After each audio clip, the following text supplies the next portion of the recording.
All right, welcome to SportsCaster.com's broadcast of Friday night featured high school football games. We're here at Cass Tech, the field at Cass Tech. A great game tonight, great matchup, one of the great matchups on the annual calendar.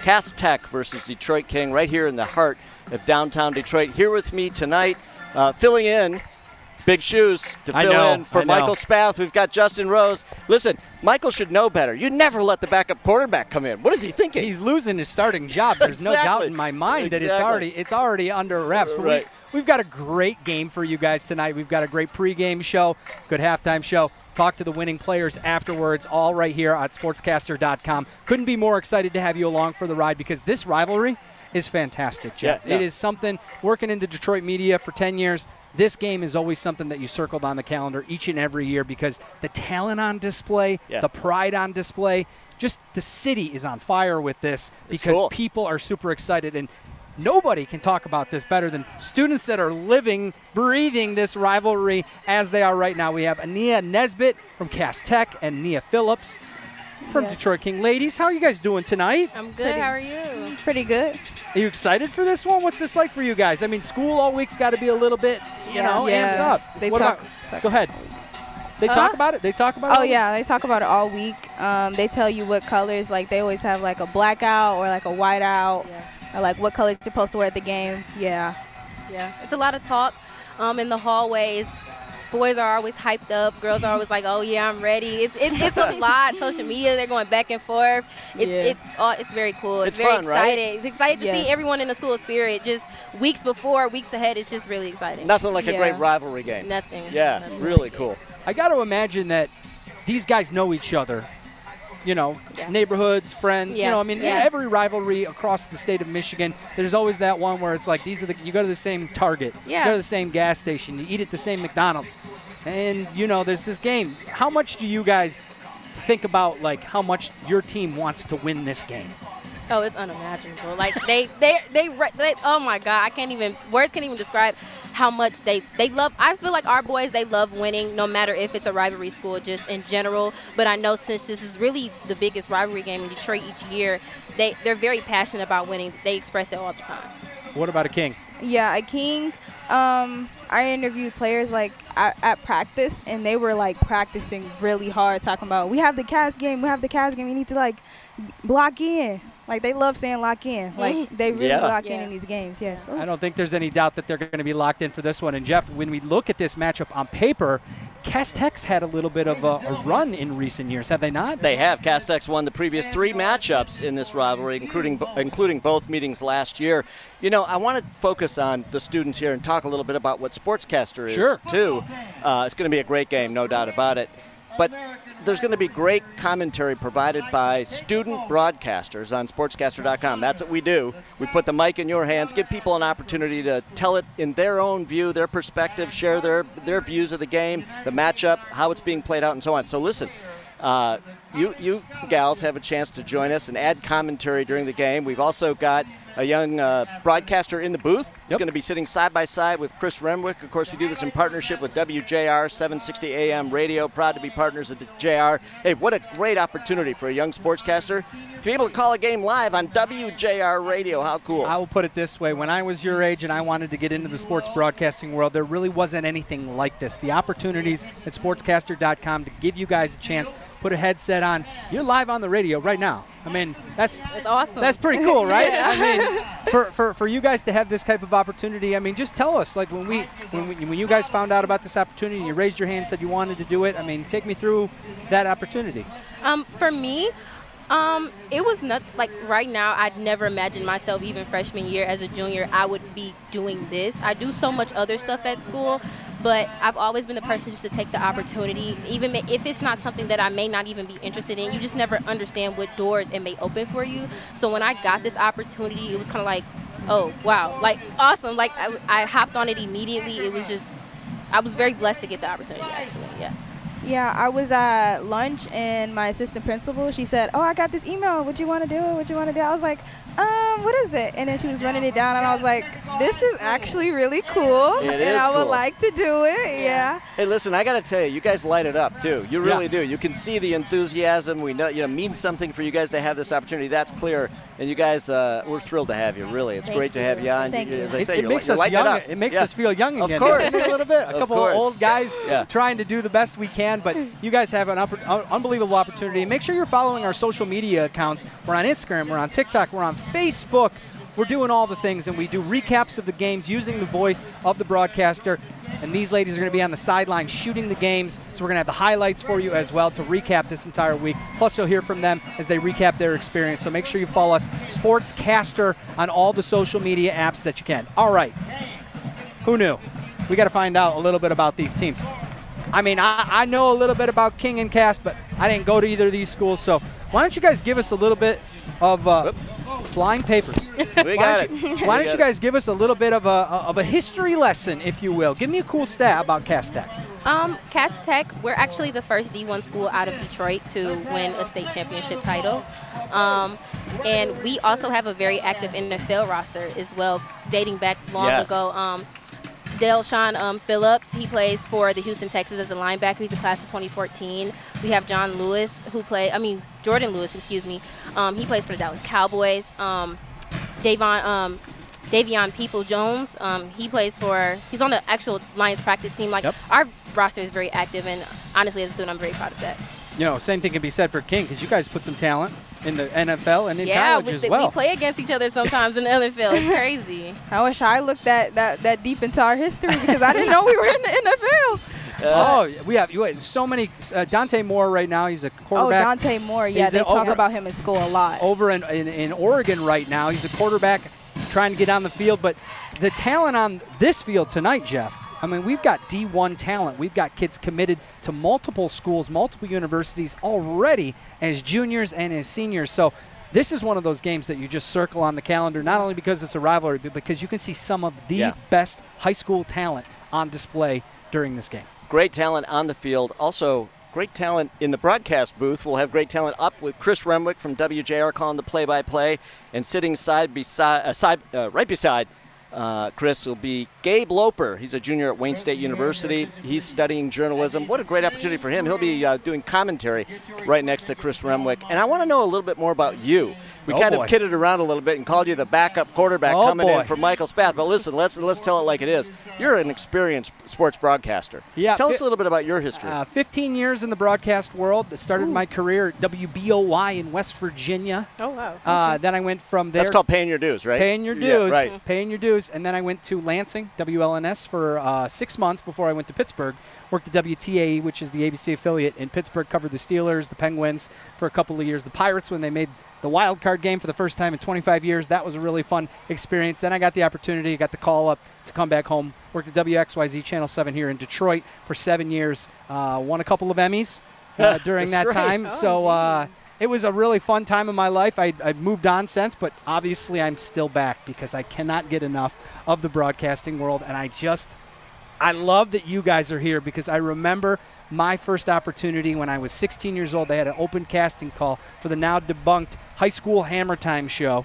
Way back, you guys weren't even born at this time probably, but they had it at Somerset Mall in like the main atrium, and they had kids who wanted to do it come and put together like an open for a game, like if you were. So I said, it's a sunny day in East Lansing, and Michigan State's taking on Michigan. And I had this whole thing, and Fred McLeod, rest in peace, he used to be the broadcaster for I remember Fred. WDIV here in Detroit, and then the Cleveland Cavaliers for many years before he passed.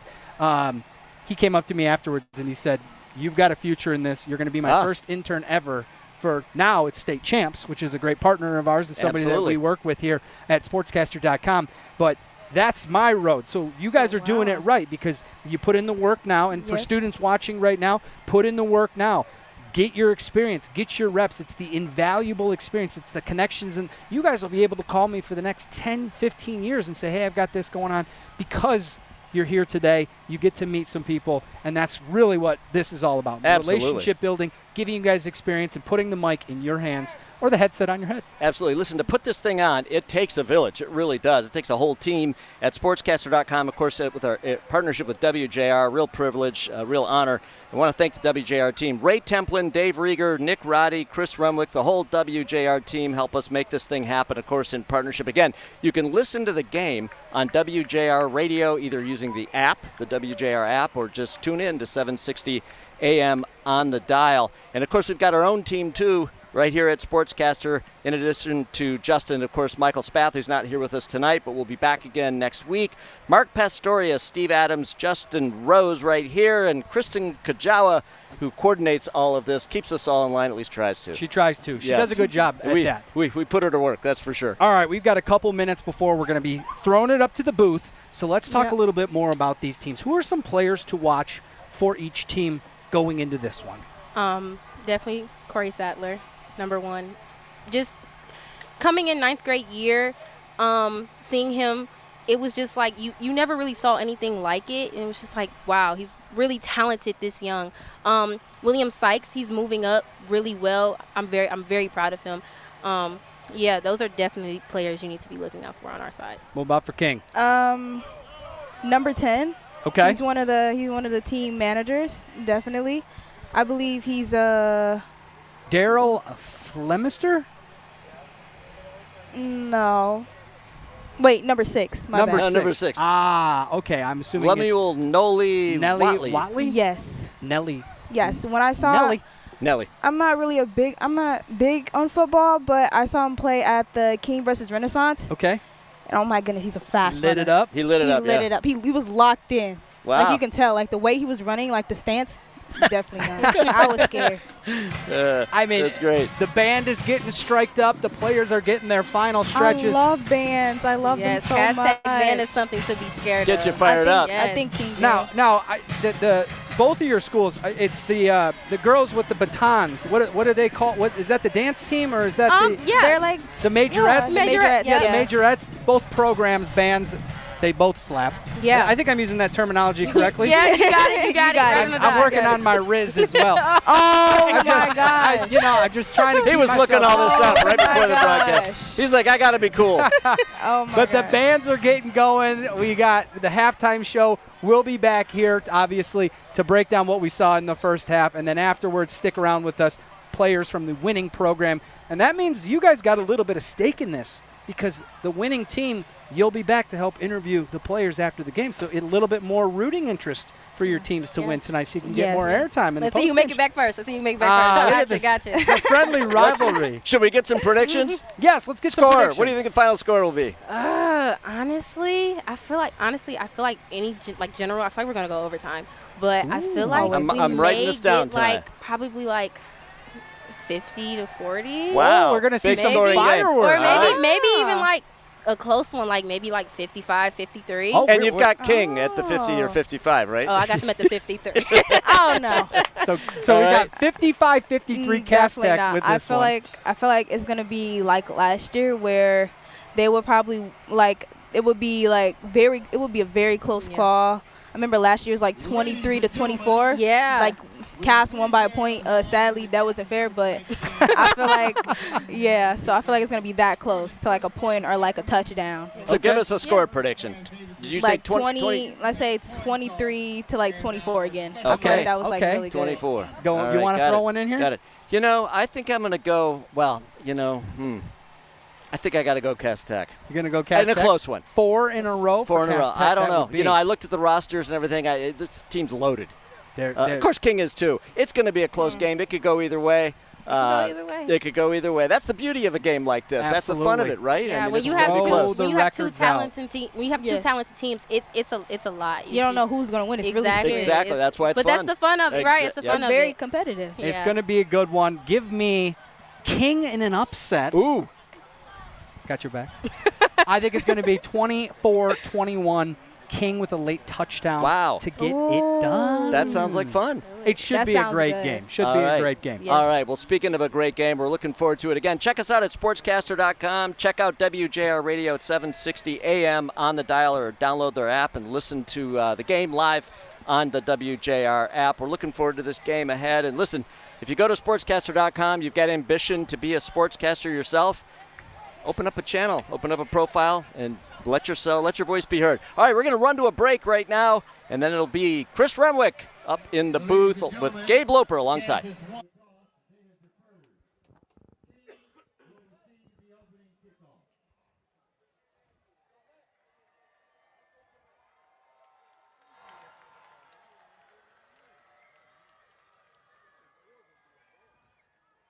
Oh, welcome into Rivalry Week. It is good to have you coming from you live from Cass Tech here in downtown Detroit. It's a beautiful evening for a couple of really good teams to meet here on the gridiron. I'm Chris Renwick. It is a pleasure to be with you. And I want to introduce my new friend, Gabe Loper, who is a junior at Wayne State, of course, joining us here from the SportsCaster folks. It's good to see you, Gabe. Yeah, it's good to be here, man. We got a great day. Beautiful night out. We had a little bit of rain earlier, but it's all cleared up now. We're going to have a great game today. Yeah, it is going to be a great game. And we're talking about two premier teams. I mean, not only is this historically, these two teams produce high-level college talent.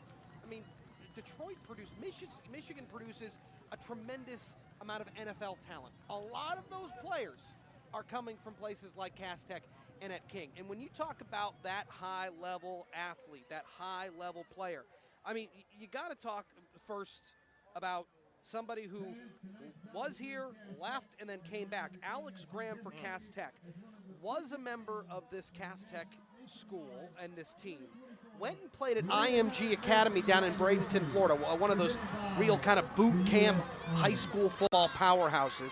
And then he said, you know what? I miss games like this. I miss games like we're going to play tonight against Cass. And he's got a little brother on the team this year.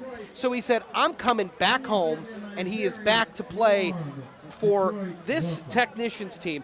This is a guy who's getting ready to go out to play for Coach Prime out in Colorado. Isn't that something? Isn't that something? Like I said, star-studded talent all around. And I got the pleasure of talking to Alex Graham a little bit earlier, and this is actually his first King versus Cass game. Spent some time down there at IMG, learned a lot about the game, and now he's able to bring that back home. Like you said, got a little brother on the team, and honestly, he's a senior. He's got a lot of little brothers. Him and those 21 other seniors that are on this roster. He's going to be a leader. He's going to be a leader. He's really stepped up to that role. And he plays both sides of the ball.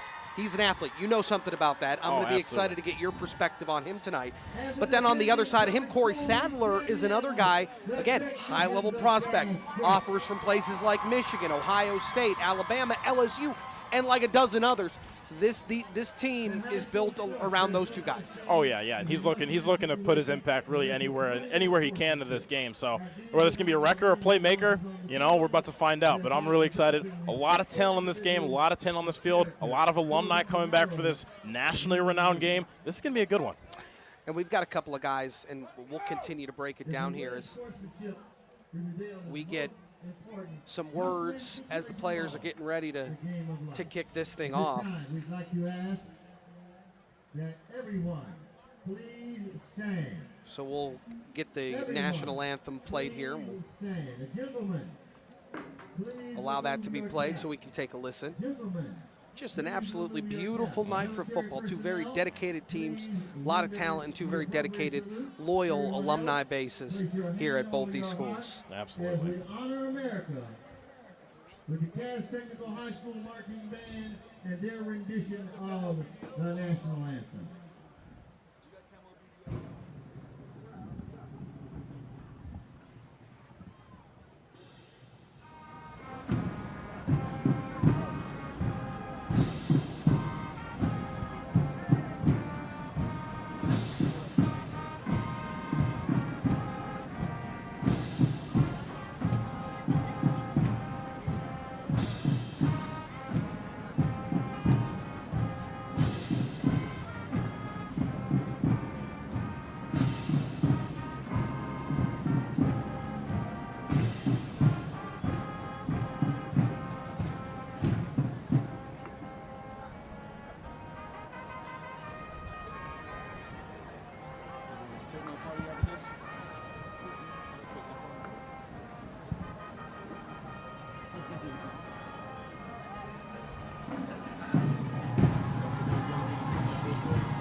Beautiful night for football and a couple of two powerhouses here in the PSL.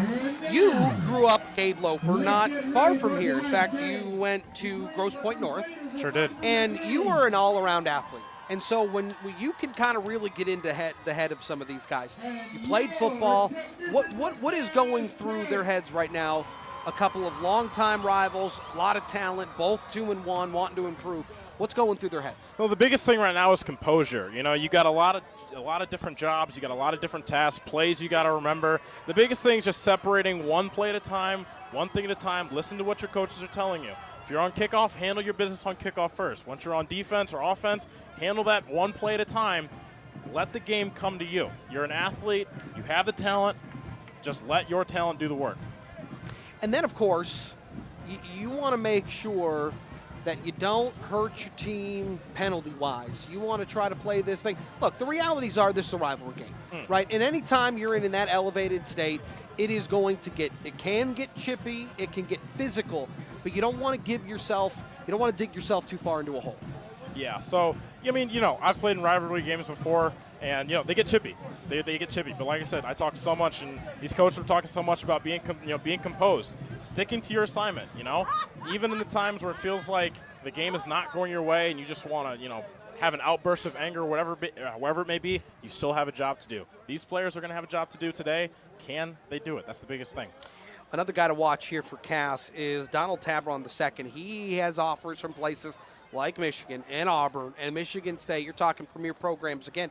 So, again, we're dealing with two premier top 20 programs in the state, wanting to elevate themselves in the PSL, wanting to beat a rival, and we've got a recipe for a really good football game here tonight. Yeah, and both these teams have a lot to prove as well.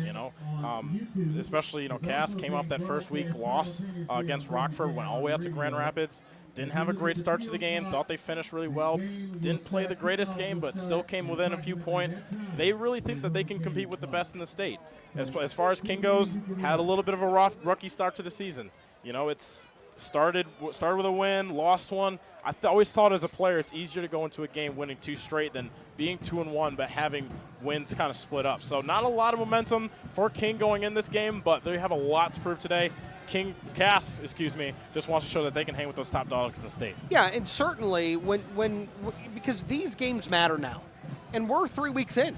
It's like the blink of an eye, a quarter of your season's over, and so you got to start making the most of these opportunities. And make no mistake, both of these teams have long-term aspirations. Both of these teams have playoff set in sights. They've got a potential state championship game that they want to play in. So understand that these games at this point of the season matter a whole heck of a lot. Oh, they do, and they've been preparing for this for a long time. I got the chance to talk with a lot of the Cass Tech players and coaching staff this past Wednesday, and really after that Southfield playoff loss last year, they took their week off and they were right back in the weight room. They really felt that this is going to be the year. Like I said, they have 22 seniors on board. They got a lot of leadership, a lot of talent, as we talked about earlier. They really think that this can be the year. Both of these teams, playoff aspirations. King feels like they can do it as well. If they want to get there, though, it starts with games like these, as you mentioned, Chris. Yeah, and veteran leadership, I think, is a huge deal. It should not be understated in games like this. You serve as a leader not only on the field, not only from a play standpoint, but then also, again, keeping the composure. You talked about doing your job, making sure that everybody remembers that you got to do your job. You want to make sure that you're not hurting your team in a way that is going to put you in a bad spot, dig yourself into a hole. And again, certainly that is an absolute must for any team, and both these teams have a ton of veteran talent. And then, of course, from a fan perspective, I mean, you not only do you want your team to win, but these schools have so much history. There's so much tied up at Martin Luther King and here at Cass Tech. And the alumni base, you can feel the electricity in a game like this. Oh, absolutely. And, we even talk about the idea of, the alumni, both, students and players. I was at that practice on Wednesday, there was All-American linebacker who plays for Missouri coming back to coach these kids. A lot of these coaches are alumni. I mean, so this game's important. Oh, this game is huge. This game is absolutely huge. This is really as big as it gets. I mean, this is a nationally renowned rivalry. We see scouts and coaching from colleges all over the place, and this is going to be one of those games that the nation looks at. So yeah, no, absolutely. And again, you're right. We saw a couple of what looked like maybe recruiters from Western Michigan University rolling around, and the idea we just haven't seen anymore. But I would bet you that there are probably a whole heck of a lot more here. Oh, absolutely. Just watching to see if there's a guy that they might be able to look at for their program. And so we're just in a little bit of a delay here trying to figure out exactly when they're going to kick this thing off, when we're going to start it. I'm wondering if they're having some issues with the clock, that they are having just a bit of a difficult time trying to figure out. A game should have kicked off just a few minutes ago. And so it looks like maybe they're having a little bit of trouble with the clock getting it reset. And so that looks like what the referees are trying to talk through here. We talked a little bit about the weather conditions earlier. It's a beautiful temperature. I mean, it is absolutely perfect out. It did rain a little bit earlier, and this is real grass. This isn't turf. From your experience, how does that impact? Again, it wasn't a huge rain, but it was enough to make everything wet. Does that impact the way that these guys approach this game? It does and it doesn't. It does in a way where you have to make sure that your feet are underneath you, that your feet are set, that, when you're taking off from the line of scrimmage, that, you're not getting like a little bit of wheel spin in there, But at the same time, Chris, this is a rivalry game. The last thing you're really thinking about is the field conditions. So, And so, these two teams still just kind of standing out near midfield. Yeah, and as a player, you kind of have a love-hate relationship with this kind of scenario because you love it because you got the little death stare matches at your rivals across the field, but at the same time, you just want to hit people. But you know what? You've got all that adrenaline built up, right? All this excitement, all the warming up you do, all the excitement here. The fans are filling up the seats. But then you get a little bit of a lull like this. Does that impact things, or you stay as high as you can? You stay as high as you can. It definitely brings things down a little bit, but I tell you what, as soon as that ball's lined up to be kicked off, it comes right back. It's over. Well, it's great to have you. And again, I think that when you start talking about the long-term ramifications here, because both of these programs absolutely have the ability to make long season pushes here, right, into the postseason. What does it take, in your estimation, to be one of those teams? What are kind of the intangibles? Obviously, you need to have the talent. You need to have the X's and O's. You need to have everybody on the same page and this hard work ethic. But mentally, what do you need to have in order to make a push like that? You got to be firing all cylinders at all times. It takes even more than what's on the field. When I got there on Wednesday, these players and coaches, they were in the study room. They're in the classroom. Cass Tech is a school that absolutely values academics. You're a student before you're an athlete. So, like I said, you got to be firing all cylinders at all times. It's got to be what you want. You got to be eating for it. You got to want it. You got to be hungry for it.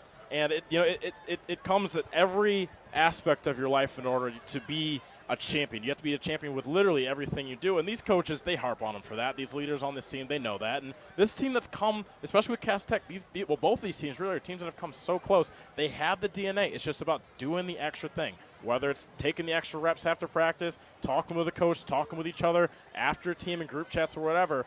It takes a little bit more to want the championship and get that championship. Cass is going to be in their all greens tonight. Their kind of forest green helmets. They've got, and of course on the other side of the field, King in their all whites, black lids with that yellow trim. Well, I think we're going to get ready to kick this thing off as here we go, Chris. Cass is going to tee it up. King will receive. Back deep for the Crusaders is Deontay Ellington. And Jeremiah Sims back deep.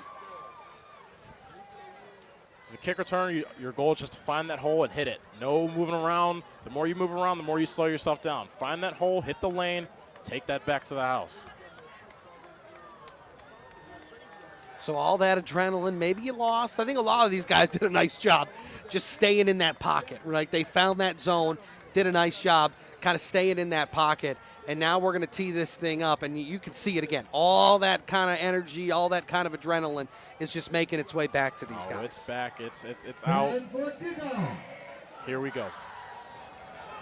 George Sanchez Murillo will kick this off for the Technicians. Beautiful night for Friday night football. Our drive to the game coverage presented by the Southeast Michigan Ford dealers. It's rivalry week. Here we go. Put a foot on it, and this one is fielded at the 2-yard line, coming back, trying the right side, a little bit of a hole, and then buried shy of the 20-yard line. Deontay Ellington brought it back, and right off the rip, we got a flag. Yeah, that didn't take long. I had a feeling it was going to come at one of the first, definitely the first drive of the game, but like I said, we're going to have a chippy game here. You can see the enthusiasm on these sidelines, not just with the players, but the fans and the coaches. We're going to get this all game long, Chris. Let me ask you this. Is this a tone-setting penalty? Is this just we are going to call this thing tight, we're going to keep this thing under control from a referee standpoint? Oh, yeah. I mean, you got to keep this game under control. The more you appease the players and appease the coaches, you really got to put an end to, especially in a game like this, you have to control it as much as possible. How much they will control it, well, we're going to have to find out. So that'll go against Cass, and they will spot this at the 35-yard line, and that's where King will start their very first drive of the day, led by Daryl Flemister. 5'11", 170 sophomore quarterback here for King. He's got 3 receivers to the left, ball near hash mark. Flemister takes, little dump out. That one is caught and then hauled down near sideline. He went to Michael Dukes, just pitched it out. A gain of 4 out to the 39-yard line, bring up 2nd and 6. Yeah, we're going to see a lot of that today, Chris. King loves these little dink and dunk short passes. They did a lot of it in their matchups last year. I'm expecting to see a lot of that more today. So that'll bring up 2nd and 6 from the 39-yard line. King moving left to right. Flemister just fixing the jersey of his left guard, Clavin Washington. He settles in the shotgun, sends a man in motion, calls for it and gets it, and we got a flag. Ooh. Oh, here we go. Right off the rip, we got a player without a helmet. That's Jeremiah Powers without a lid. Yeah, we're going to see a King, lot of that. And we got a flag. So false start here offensively. That'll move them back, bring up 2nd and 11 from the 34-yard line. Especially when you have those motions. Those motions can be really difficult because you got to make sure that you're set first before the ball is snapped. So as a player, you know, really no matter where you are, you got to make sure when those motions are called, stay sitting until that ball is snapped. All right, so 2nd down and 11 after a gain of 4, but then the penalty moves them back. So they'll spot it at the 34-yard line. Flemister to the shotgun. He's got trips to the left. Single coverage to his receiver on the right. He's going to roll left. He's got to flip those shoulders, rolls across it. He got a man at the 40, at the 30, to the 25, to the 20. Still on his feet, into the end zone. Touchdown, King. Alex Graham. Just absolutely. I mean, that's a momentum changer right there, really, to start the game. You have those 2 safeties right there, so it's a simple cover 2. You have to split them. You can't go to the left. You can't go to the right. You got to go right through them. I don't know really what happened there. We have the duo with the senior safety and the freshman safety. Not sure what happened in terms of communication there, but no man deeper than you. As the DB's coach always say, you cannot have anybody deeper than you. They got deeper and they paid the price. Alex Graham was in coverage, Damon Stennis is the one who hauled that in for the long touchdown, and that puts King up early. That extra point attempt snap is on the ground, and it is blown dead as Stennis just has to hop back on top of it. So 10:38 to play here in this one, just a couple of minutes in, and King already out to a 6-0 lead. Well, let me tell you something. You talk about little mental, every little snap counting here in this game. 6-0 is very different than 7-0, Chris. As a Cass player on offense, especially, now you're thinking the score is 7-6. It's no longer going to be 7-7. You're playing to play catch-up. As the offense here, you're playing to take the lead. You know, you got a solid kicker. If you get the operation down correctly, you say 7-6. Will they get there? We'll just have to find out. But that, like I said, every little snap counts in this game. How big of a momentum swing is that, or a momentum boost, rather, for King? You get the ball first, you start this drive, couple of penalties, some funny business down here, but then you're able to connect long and get that touchdown early. Oh, that's huge. I mean, that shows you that you more than belong on this field. Right now, you're the lesser-ranked team. You're sitting there as Gordon Max Preps at 22, Cass is at 6. You want to put up points early. This team was excited. You saw the way they came off the bus. You know, they want it, and then now you got to go get it. And with a first play, big play, touchdown like that, that's a great way to set yourself up for success, Chris. And then on the other side, Cass is just like, okay, you got to roll, right? You got to let that kind of just roll off and then get to work. Got to roll. You know, the mentality's got to be, you know what? we haven't touched the ball yet. It's going to be 6-0 because we haven't touched the ball. We're going to make it 7-6. That's got to be the mentality. Anything less than that, you're not setting yourself up for success. So after scoring that long touchdown, Damon Stennis has this one teed up to kick away. Oh, and that's a little onside kick. It's fielded at the King side of the 50-yard line, so a little trickery there. Oh, that's rivalry game stuff right there. You don't do that in your normal game, but Chris, this is Cass versus King. This is two.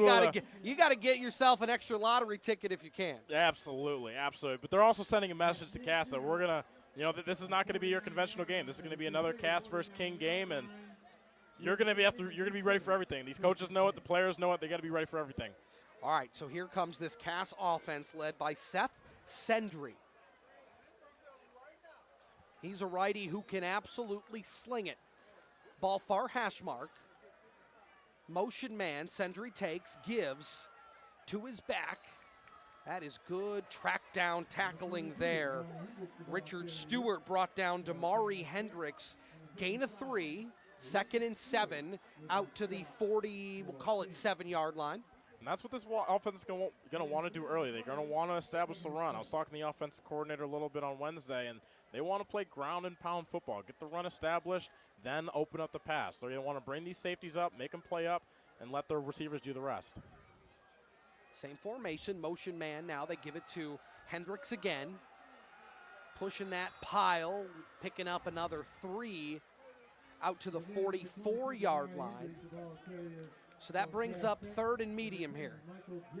Expect a lot of those little crack motions. They might go all the way some plays. They're going to be little crack short motions here and there. They just want to confuse the look. This is a young King defense. They want to throw everything that they can, especially early on 3rd down. So 3rd and a long 4. We'll call it 3rd and 5 from the 44-yard line. Sendry with a motion man. They give it to him on the sweep, trying to find the edge. He's going to get it out to the 40-yard line and then pushed out. Looks like they're going to get him 1st down yardage, maybe a gain of 6, 7 out to the 37-yard line. So that'll be a fresh set of downs here for the technicians. I like that play call. Give the ball in the hands of your speedsters. Let them do the rest. That's smart offense right there. That was Will Sykes, and it looked like he wanted to cut it inside before finding the edge. When he realized he didn't have anything, he said, I'll just take it outside. 3 receivers to the right. Sendry, quick drop, throws over the middle. It's picked off at the 20. Coming back the other way with space. Hendricks trying to pull him down. He's going to miss. He's going to the 10, to the 5, to the end zone. Touchdown, Jaden Wyndham, the strong safety. Pick 6 for King. Wow. Flag far side. I don't know. I think we're going to get something on the return here. Could be a block in the back. That's usually what those flags mean. This might be coming back, but regardless, we talk about momentum shifters and planting seeds in minds. You as a quarterback, you're going to think about that one for a long time. Now, will he build off of that, forget it, and move on? We'll see, but you don't want to do that, especially on the first drive. So they're going to call a sideline there on King, but the touchdown is good. So it stands 12-0 King. What a start. Just 8:48 to play here in the first quarter. And now the extra point attempt. It was a rough snap on that initial extra point after the opening touchdown. A little bit outside there, but he was able to corral it. That one goes up and, oh no, just outside left. So the score stays 12-0, 8:48 to play here in the first quarter. Chris Renwick, good to have Gabe Loper along with me, the junior from Wayne State. I think that when you scroll back the film here for Seth Sowdry, that's going to be one where he's going to go, darn it, I just floated it. I wanted to get a little bit over that linebacker, but it just stayed a little too high. Yeah, that's one of those things. You got those 2 high safeties that we were talking a little bit earlier. The run didn't exactly pull them all the way back. It was 1st down. they were playing about 13 yards off the ball. So that's one of those, we talk about level 1, level 2, and level 3 passes. The level 3 one's going to be the ones that are a little bit higher. One is going to be kind of low and away. Level 2, those are like those slot balls that you're really fitting in there. Really needed a level 2. Threw a level 3, paid the price, throwing it right over the middle to the safety. Okay, so now I think things change a little bit, right? Because Always. King is firing on all cylinders here. They are off to a hot start. I mean, long touchdown pass. Then you get the pick six, the deep pick six, like an 80-yard return. And so now, okay, Cass let's get a first down here. Let's keep things a little micro. Let's simplify things. Pick up the first down. Pick up another first down. Let's string something together here. Yeah, also another thing I'm looking for is his sidelines. Watching the body language, making sure these seniors and these coaches are keeping everybody calm. It's still early in this game, still a lot of ball to be played. Got to settle in your zone here. All right, here's the kickoff. A little bit of a line drive kick, but we do have whistles. Little Anstey's taking off there. I respect it. I didn't see a flag on the play. They might have picked it up, but they are going to move it back 5 yards, so they'll kick it off from there. Yeah, I will say you got some of these players with these yellow cleats out here. It's kind of difficult to tell the difference between the flags and the flag and cleat. Flag. Yeah. So he'll tee it up again at the 35-yard line. It was a little line drive kick initially. Let's see what they decide to do this time. Rarely in special teams you want to do the same thing twice, so we'll see here. They did it again, just a little chip shot. That time it's fielded at the 35-yard line, slipping and then staying on his feet past the 40 and just snowed over there. Well, you get too close to the sideline. Here's a flag. Couple flags out there. It was kicked to Cassius Shivers, but brought it out to the 40. They'll spot it at, I think, the 42-yard line before he was snowed over. And then we had all the laundry come out as he got towards the King sideline. Yeah, anytime you have a play like that, especially on special teams. So that's a personal foul on King, personal foul on Cass. Those cancel out. It's first down and 10 from around the 40-yard line. But, yeah, like I said, it's a technically unconventional play, that little pooch kick over to the left side. So, anytime you have plays like that, Cash has had the opportunity to fair catch. But, this is a rivalry game, Chris. We're not going to get any fair catches here. So, that close to the sideline, laundry, it's bound to happen. So we'll see if, like I said, we talk so much about composure and leadership and everything else, making sure the moment's not too big. Still got a game to play here. King up 12-0. Just 8:41 still to play in this first quarter. Chris Renwood, Gabe Loper, it's good to have you along with us this evening. So they send a motion man left to right. This time they give up the middle. Boy, there just isn't a ton of room there, and it is physical in the trenches tonight. You can give a ton of credit there to Richard Stewart, the freshman nose tackle for King. He has been a menace inside.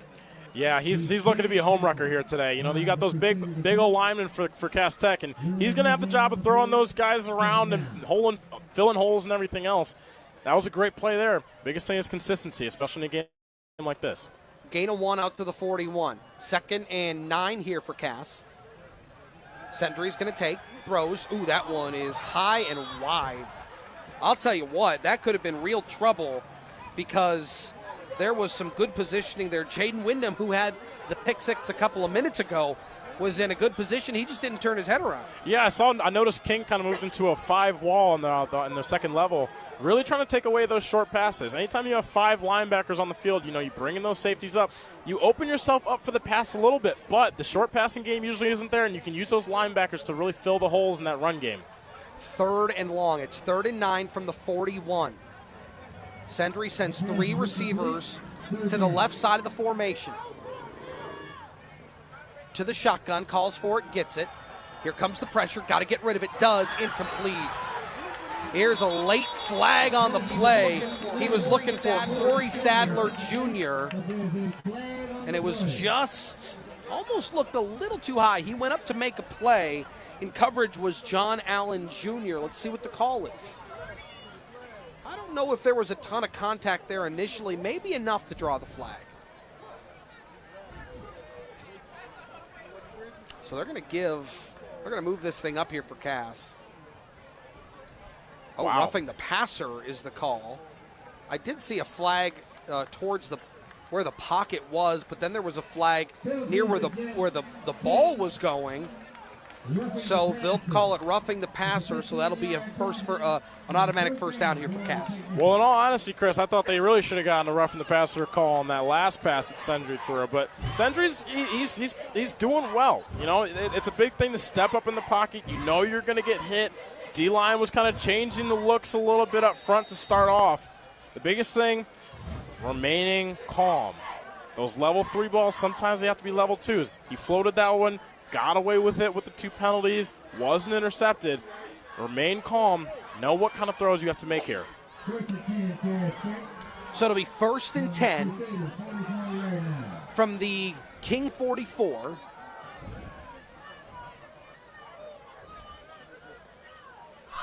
Sendry from the shotgun. And we've got some movement here. That was the right number call. 1. Corey Sadler, little jumpy there. And I thought he was going to go in motion, and then he stopped. It looked like he wanted to go in motion and then thought about it again. Looks a little antsy on that Cass offensive side. Maybe the quarterback's not communicating everything right in the huddle, but you know, as a center here, you're the senior. You got to take command of this offense. Calm everybody down. Let everybody know their assignments. Run the offense. Get some yards here. So now 1st and 15 when you tack on that penalty. So they go same formation. They go heavy up front. Sadler goes in motion. They give it to him on the fake, and he's swallowed up. That'll be a loss of 5. Oh, my goodness. Richard Stewart again. And that's the thing that we talked about, Chris. You know, being able to wreck plays from the start. We talked earlier about getting those speedsters out in space. He came up there from that left side and blew that one up. Didn't even give him a chance to get up to full speed. It almost looked like there was because that was an option. So Sedry's reading that defensive end on the right side to see if he should hand the ball off or not on the sweep. And it just looked like there was a little bit of hesitation there from Sedry, too, if he needed to hand the ball. Yeah, so we call that one on the inverted read because it's inverted. Usually you have the quarterback going outside and the running back, or the receiver in this case, coming inside. But this time it's inverted. So you have the receiver or the running back going outside with the quarterback going inside. Not the right read there, but I don't blame him for giving that ball up. 7 minutes to play here in the first quarter. King up 12-0. Sedry takes, and we got whistles. And Cass wants to talk this one over. Want to just try to figure out what's going on here. And look, you're right. You want to look at what's going on the sideline here. I mean, a little bit of uncomfortable feelings here from Cass Tech sideline, it feels like. Yeah, I will say it kind of goes for the stands, too. It's not a whole lot of juice up here. It's keeping them from being chippy. But when I look at that King sideline, it is jumping over there. You would have thought this was 2.3 miles away and 10 minutes up the road, really. But, it's we talk about composure, but you don't want too much. You know, it's still early in this game. Only down 2 possessions. You have the ball. Get your offense fired up. This is a rivalry, Chris. Come on. Well, and look, I think part of this, you got to credit King. I mean, they are making things very difficult here for this Technicians offense. Through the air, we got the pick 6. Trying to run it up the middle, nothing there. Why? Richard Stewart. Trying to find the edge. That's difficult. You got Xavier Newsom and Roundtrez McLeod on the outside. It has become a little bit of a head scratcher I think, for this offense. They just kind of don't have an answer yet. Yeah, it's a little bit of a coaching battle going on here. You know, this defensive coordinator used to be the linebackers coach up at Wayne State. He knows what he's doing. He knows how to scheme these guys up, and this is a very familiar team that he's gone against various times. So just under 7 to play here in the first quarter. 3 receivers to the left, King up by 12, and we got flags again. Just this offense is a little bit too far ahead of themselves. That's just a lack of discipline there. You know, you're in the huddle, it's on two. You're not hearing it. You're so focused on getting back and wanting to make the big play. one thing at a time. You know, we talk so much about that. You're hurting yourself, trying to help yourself. So now it'll be 2nd and 25. They started this drive inside King territory. Now they've got it back into their own territory. 2nd and 25 here. 3 receivers to the left. Sendry takes. Wants to throw. Little bubble screen. Incomplete. He was looking for Alex Graham, who came back from IMG Academy down in Florida for a game like this. And I like the play call. Goes to the turf. I like the play call. You know, you're really getting exposed by this rush, really. So, hey, let the rush come. Let them come. We're going to throw it in behind you. Just not great execution there. Ball maybe could have come out a little bit faster.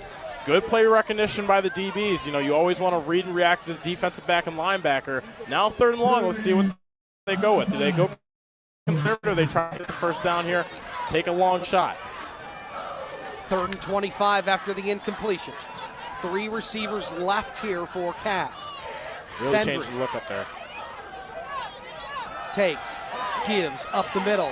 Nothing doing. A little bit of shake and bake. Still on his feet. Trying to find the sideline. Does to the 50, to the 45. And then finally shoved out of bounds. Carson Lovett. He's not going to get the first down, but picked up a whole chunk of that yards out to the 41-yard line of King. Decision time. It'll be 4th down. And we'll call it 7 from the, oh no, check that. They'll spot it inside the 40 at the 38. So it's like a 4th and 5 here. And it looks like they are going to go for it. Yeah, you got to go for this. I mean, you're down 2 scores early. You need momentum. You had a great run there. You don't want to waste it. Also, great leadership right there from Sendry, getting out there and blocking in front. Love to see that from your senior quarterback. So that clock continues to run. 6:30 to play here in the first. King up by 12. Sendry takes, nope, he's just going to little step back and pooch punt it. It's going to take a Cass bounce inside the 15 and then down to the 11-yard line. And I think, boy, as a coaching staff, you really want to go for it. I think you do. You're down 12. You want to try to make a statement. But realistically, that to me is more of a Madden play. This is more realistic football. Yeah, I mean, like I said, I would have liked to maybe see him go for it, you know, rivalry game and the atmosphere, you know, but hey, scramble it up a little bit. You don't worry about the risk of a return because you don't have a guy back there. Let your quarterback take a rip at it. I saw him taking some reps over at punter this past week, so interesting call to see there. We kind of figured that on special teams they'd change it up a little bit, but hey, you got your defense set up, good position, long way to go.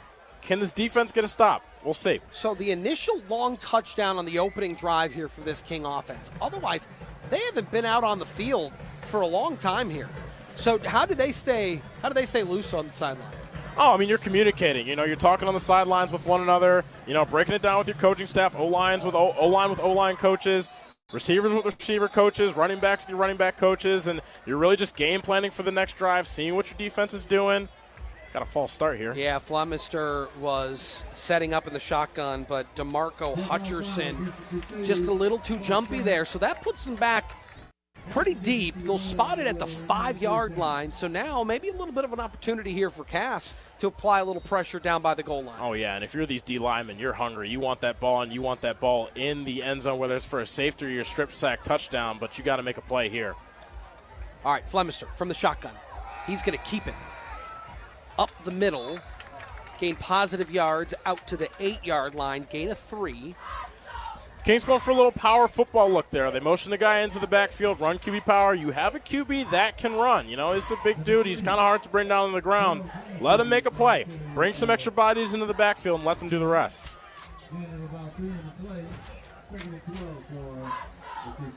So, are they going to say he lost yards? Potentially. Looks like maybe they're going to say he lost yards. Oh, no, I'm sorry. It'll be a gain of 3, so it'll be 2nd and 12.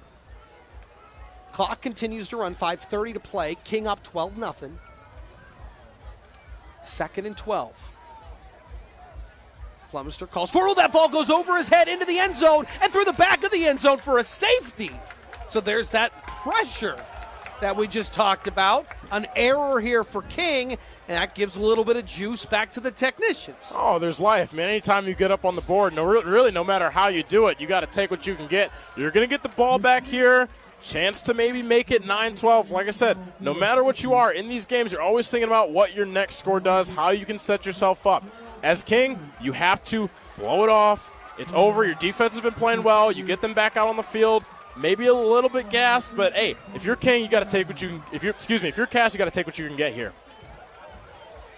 Boy, you got to love Logan Howell, the nose tackle here for Cass.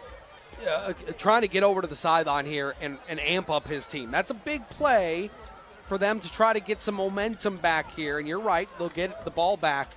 But I think it's to the fact that the sidelines needs a little excitement. Oh, yeah, they got to bring the juice. I mean, they've been talking all week about how they wanted to dominate the trenches, and right now they're being dominated. So they got to juice these guys up. Got some points on the board. You can credit the defensive line there with the safety, even though it was an errant snap. But, hey, momentum shifts only a little bit, but a shift is a shift, and in the game you got to take what you can get. So Cass on the board with the snap high over Flemister's head through the back of the end zone for the safety. So Cass on the board, King still up, 12-2. And here's the kick. This one is going to take a hop out of bounds. And that was, once again, Alex Graham coming to make a play on the ball. A little bit of extracurriculars near midfield. Yeah, that's back-to-back plays there, really, that you really want to avoid between, obviously, the errant snap that goes out of the back of the end zone, and then you have a free kick out of bounds. I kind of understand what you want to do. You're backed up kicking the ball from your own 25. You don't want to set up a big return and really change momentum. But at the same time, I think that's the time where you may want to go to the pooch kick or something like that, set up a return, but not too long. I really don't like kicking it out of bounds there. So it looks like they're going to re-kick it. So they'll send the hands, Cass will send the hands team back out, the kick unit here for King, and they'll put the tee back at the 15-yard line. See, that's a great decision by this Cass coaching staff, because now you really have to, the ball's got to be in bounds, you can set up a return, see what we can do here. And I mean, realistically, you could be getting this ball back inside the 40-yard line. I mean, they started their last drive at the 40-yard line. We saw how that went. No doubt. The biggest thing, hey, if you're the offense, if you're Century talking to your teammates here on the sideline, execute, no matter where you get this ball. So Damon Stennis will put this one in play. It's going to be a high spinner. It's fielded at the 50, coming back to the 45, and then taken down inside the 40-yard line. That is Will Sykes on the bring back, so it'll be 1st and 10 from about the 38. Yeah, and like I said, I was talking a little bit about earlier, the idea of being a kick returner and finding the hole and getting what you can. Moved around to the right there just a little bit, and, maybe could have gotten some extra yards, but there was a gap there. A little shoelace tackle, you got to love those, and if you're King, you're, hey, thanking your lucky stars that he did get tripped up there, but not a bad play there. So 5:15 to play here in the first quarter. King up by 10. They lead it 12-2. Chris Renwick, Gabe Loper from Wayne State joining me this evening. And now this Cass Tech offense trying to find the end zone. Seth Sendry to the shotgun, takes, gives, Hendricks trying the edge. Not a lot there. Boy, he'll be lucky to get back to the line of scrimmage. Yes. And that was just good pursuit by that front. Yeah, the pursuit is great and everything, but I see a lot of watch blocks is what we call it. Where you get the O-line and they're just watching the play. Got to stay on your man. If you move off your man, push him back, make your way up to the next level. A lot of watch blocks there. You do not want to be sitting there on film watching your running back get tackled for a loss. Or no gain in this case. So they'll send 3 receivers to the right. Cass on the move right to left. Ball at the King 39. Will Sykes in motion. Right to left. Motions. Confusion. Damari Hendricks out to the right. Finally settles in, calls for the snap. A little bit errant, but able to bring it down. He's going to take off. Nothing there. And he's able to get to the 35-yard line and then spun down at around the 31. So a positive gain there. Sendry didn't like what he saw down the field, had some opening in front of him and took it. Yeah, and you love to see that. This is a quarterback that I talked to on Wednesday. He's not afraid to pull the ball down. It's zone coverage, but when you're playing against high schoolers, it's not like a true zone. You get kind of zone coverage that kind of looks like man sometimes, where defenders kind of turn their heads. Saw some turn heads there with the safeties and the linebackers. Saw a gap and took it. 3:45 to play here in the opening stanza. King up by 10. It's 12-2. I wouldn't be surprised if they go option here. Let your quarterback decide. We're going to need a timeout. We got a whistle. Cass wants to take a timeout. It's 3rd and a short 2. Ball's at the 30-yard line. And they really need this one. Although maybe the coaching staff says, look, we got 2 down. We got two snaps here to pick up this first down. Yeah, so I don't really think they should go through the air here. Like I said, I think your best bet, you got a good quarterback who's not afraid to pull it down. Run blocking hasn't been great today, but like I said, you got 2 downs. If you get a half a yard, still got another down to get it. Like I said, let your quarterback decide. If he wants to pull it, if he sees something, let the end crash. If he sees it, pull it, get the first down that way. Not there, hand it to your athletic backs. You got options here. Let's see what the play call is. I mean, do you run kind of a Philly special, right? Put Sendry up under center, try to find that yard and a half. And again, if you're operating under the assumption that you got 3rd down here, you got 4th down here, I mean, maybe you take a shot at it. Hey, Chris, it's rivalry week, man. Anything can happen. All right, we're not going Philly special. He's going to line up in the shotgun. Takes it, gives it. Got the steam and enough for a first down out to the 25-yard line. Carson Lovett on the tote. See and right enough there, for a first down. That's Cass Tech football. That's the Cass Tech football I've been waiting to see all game. Give it to your back. Let the offensive lineman push forward. No crazy pulls or anything else. It's just straight up power football. That's what we want to see out of this technician offense. Now Julian Taylor checks in at running back. 5'9", 172. He's alone. They go to him. Trying to find some space, churning those legs. Boy, that is tough sledding in the middle of that line. He'll pick up a yard and a half to the 23.5-yard line before he's We got a stole flag over. on the field.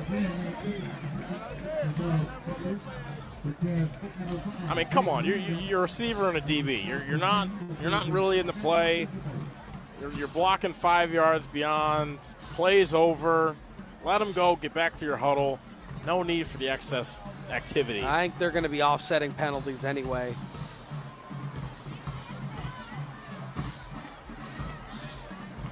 He's pointing both directions, so my guess is these are going to be offsetting. Yeah, Chris, you talked a little bit earlier in the game about those controlling penalties. Trying to control the game. I think we're going to get another one there. So we'll get 2 personals, 1 on each side. And then, so a couple of personal fouls, they offset. It's 2nd and 8 now. Sendry calls for it, gets it, got time, Great wants to blitz go pickup. to the end zone. Flag. Ooh, no flag there. Looked like a bit of a hold. He was looking for Alex Graham. Curtis Perry was in coverage. Maybe a little high and outside, but that ball looked like there was an opportunity to go up and get it. Either way, it falls to the turf. It's 3rd down. Yeah, that play was so close, Chris. When you get the right ball coming back shoulder, just got to turn around and get a little bit of contact, but you're going to get that, especially in this game. Refs are going to play it. And you know what? Biggest thing I love to see there, Damari Hendricks. You got a big man coming through that line. He's not that big of a dude. Gets up there, picks up the blitz. That's a team player. That's what you love to see. He's got his fan favorite around here. 2:25 on the clock here in the first quarter. 3 receivers out to the right. Sendry calls for it. He's going to roll to his right. Looking. got a guy. Got his man inside the 15-yard line. That's hauled in. Alex Graham. He's going to make an impact on this game. He's doing it there, enough for a first down. See, they're going to look at the film later, and they had number 8 wide open going to the end zone. You know, Chris, we call that a levels play. So you're going to get the boot out right. You got a guy at the first level, kind of about 3 yards, kind of running that little flat route. Then you have another guy, which Alex Graham ran that route perfectly there, and you got another level, that third level, running toward the back pylon of the end zone. They're going to look at the film later, but overall, you got the first down. You keep on chugging down this field, trying to cut in this lead. So they get to the red zone. It is 1st and 10 from the 11, so they still have an opportunity to pick up a first down here. Here's a give, trying to find the outside, plus a little bit of space. It's good running there. Julian Taylor able to find a little bit of space, not a ton, but picks up positive yardage. Tackled there by Michael Job, the Mike linebacker on the outside. Yeah, good play there. Nothing really opened up there. A little bit of a zone, outside zone run scheme to the outside. Running back kind of gets the option of kind of picking the hole. Chose to go outside there. Maybe had a little something in the inside. Picks up 3 yards. Move on to second down. So 2nd down and 7 after a gain of 3. They give it back to Taylor again. Boy, he had a hole, and it absolutely collapsed. That was Willie Fletcher who came down and absolutely blew that thing up. Michael Job as well on the play. Yeah, that hole opened up right in front of us in the booth here. I thought he was going to hit it, but hey, when it's Cass and Kane, you got this star level talent out here. This game moves so fast. Every half second counts. Doesn't hit it there, but that's one of those things, those plays that the offensive coordinator might come back to. It's a very simple running scheme. Might see him come back to that later in the game, Chris. Speaking of, we have 20 seconds left here in the half. A little bit of confusion there from Seth Sendry and the coaching staff here. See if they get this one off. They go to the line. Try to draw them off sides here. They might. Only 5 seconds left on the clock. And I don't think they're going to get a playoff. Oh, and King is going to call, or excuse me, Cass is going to call a timeout. So that is their 3rd timeout. The clock says zeros. Should be about. Interesting that they called the timeout there. So coaching staff wants to talk this thing over here. Maybe they like this end zone here. I'm not totally sure what the call behind there. We'll see if they add some time back to this clock, but play clock was running down as well, so maybe there was a little bit of a discrepancy. They're going to add 2 seconds back here on the game clock. So this will be the last play of the first quarter. Yeah, Chris, I'm not going to lie. I still don't understand the point of calling a timeout there. Maybe there's something on the field that they know that we don't up here in the booth. Well, and then there's something that they just didn't like. There just wasn't a matchup there. Maybe there was confusion. There was a little bit of a kind of raise his hands going, I don't know what we're doing here. Seth Sendry, the quarterback for the technicians. So that could be too. There just wasn't enough confidence out there for this coaching staff and their liking. Yeah, we're seeing a lot of miscommunications here between this quarterback and staff. Doesn't totally look all the way confident back there. We've seen some maybe miscommunications in the huddle as well, where guys think they're in motion, aren't in motion. Some missed assignments here in terms of blocking schemes as well.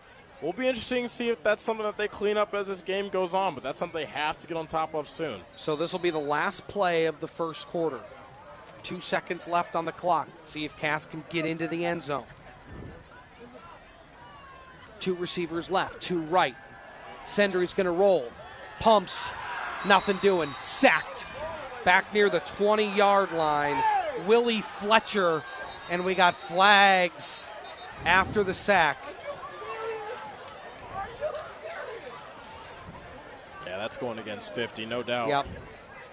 50 on Cass. Justin Wilson. And those are the plays that you just can't have. Yeah, those are the ones that those penalties will absolutely kill you. Oh, absolutely. You know, and you're a senior on this team.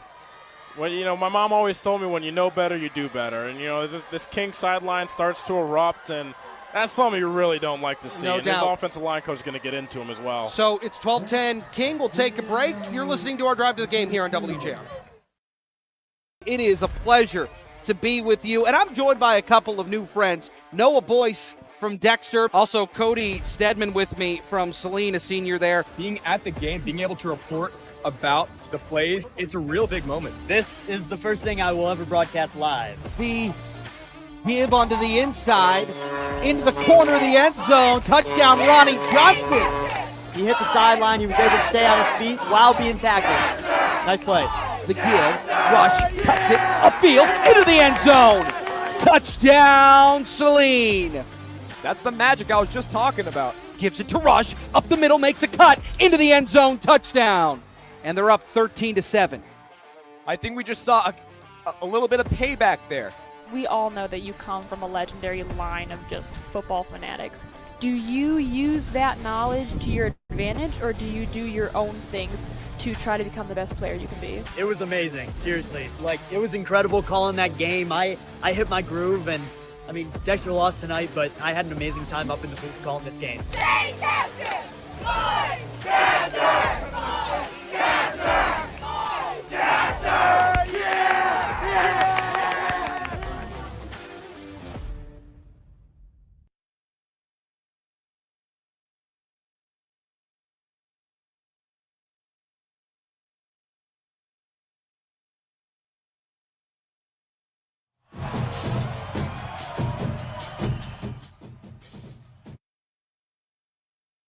Ball game coverage in Southeast Michigan you need. The Drive to the Game. Sponsored by your Southeast Michigan Ford dealers. Also sponsored by McLaren Healthcare. Once again, Chris Renwick. All right, welcome back. Second quarter action. Getting ready here at Cass Tech. And as we start the second quarter here, we'll have to sort some things out here, because at the end of that last play at the end of the first quarter, Sendry was sacked, the quarterback for Cass, and it was a really nice play by Willie Fletcher. But then there was another flag that came in. It sounded like one of the referees said it was roughing the passer. And then, of course, we had the penalty on Cass as well with Justin Wilson. So it looks like it's fourth down and 15 from about the 19-yard line. They're going to take the points here. Yeah, they are going to take the points. They're going to attempt a field goal here. 35. There must have not have been a penalty on the play, ladies and gentlemen. It will now be a 35-yard attempt. George Sanchez Murillo will try this one from about 35 yards out here to start the second quarter. Cast down 12-2. Good snap, good hold. Kick is up, got the distance, and it is through. Cass strikes again. It is 5-12. Right back in this thing. Flawless operation. I'm looking at Coach. Oh my goodness, getting the guys fired up. You get the special team score, snap goes over the head, building momentum, chipping into this early King lead, point by point by point. Cass, listen, they're a nationally renowned team, but this isn't going to be a flashy team. They're not looking to put up 50 points, throwing the ball 50 times. Listen, they're going to eat at you, chip at it away. They're a gritty team. They're a very gritty team. You know, they won that one game last year, 14-7. Yep. I think this coaching staff would be absolutely ecstatic to win a game 3-0 if they had the opportunity. No doubt about it. So Cass strikes again. They're down now 12-5. And again, it feels like a lot of the issues that Cass has had tonight have been self-inflicted, and yet they're very much still in this game. Very much. But that's because King has had some very, self-inflicted wins as well. How big are those two missed extra points now? Sure. Where it could have been a 2-score game, influence decision there. Maybe they go for it on the last step. Now, since you only have 12 points, now it's a touchdown game. 7 points makes a big difference as opposed to being down 9. So George Sanchez Murillo will kick this one back off, trying to get the crowd into this one. high steps and then puts a boot on it. Fields this one at the, right through the arms at the 10, but we've got a whistle. Yeah, you love to see that out of your senior kicker, though. Just booted it. It's a good kick. That King band over there is pumping tonight. Pumping. It's one of those games. Everybody's into it. Crowd's into it. Cheerleaders into it. Home, away. Like we said earlier, these schools really only separated by a hair. You know, you could almost, if you were standing on the top of Cass, I'm pretty sure you could see King, and then vice versa. So everybody's into this. You know, you get the bands out here. This is high school football at its best. So we'll re-tee this thing up. Santos Maria will put a tee on it at the 35-yard line. So once again, back deep for King is Deontay Ellington.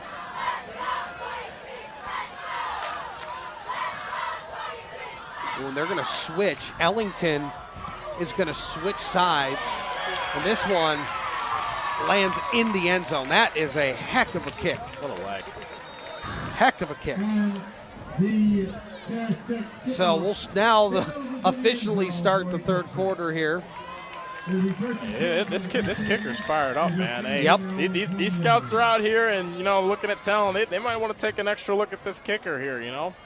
Well, and again, I think that where can you draw that excitement from, right? And in a game like this, where offensively you've had a little bit of an issue, defensively you've given up a big play. So where can you find that adrenaline, that excitement, and try to turn the tide a little bit? And look, special teams can do that for you too. Oh, absolutely. I mean, you know, we talked about, like, especially in rivalries, getting momentum anywhere you can get it. And, you know, hey, big 35-yard field goal, chip into this lead. We'll see how it plays out and if it translates to the defense here. So Flemister's got it. He's going to throw just a little tunnel screen out to the right side. Had some space, but then closed quickly. Well done there. John Allen Jr. making the tackle. So gain of 4 out to the 24-yard line at 2nd and 6. That's King getting back to what they were. You know, we talked a little bit earlier about the short passing game and how much they really enjoy, really love doing that. They find a lot of success in it. Get back to your identity. There's just a little give on the sweep.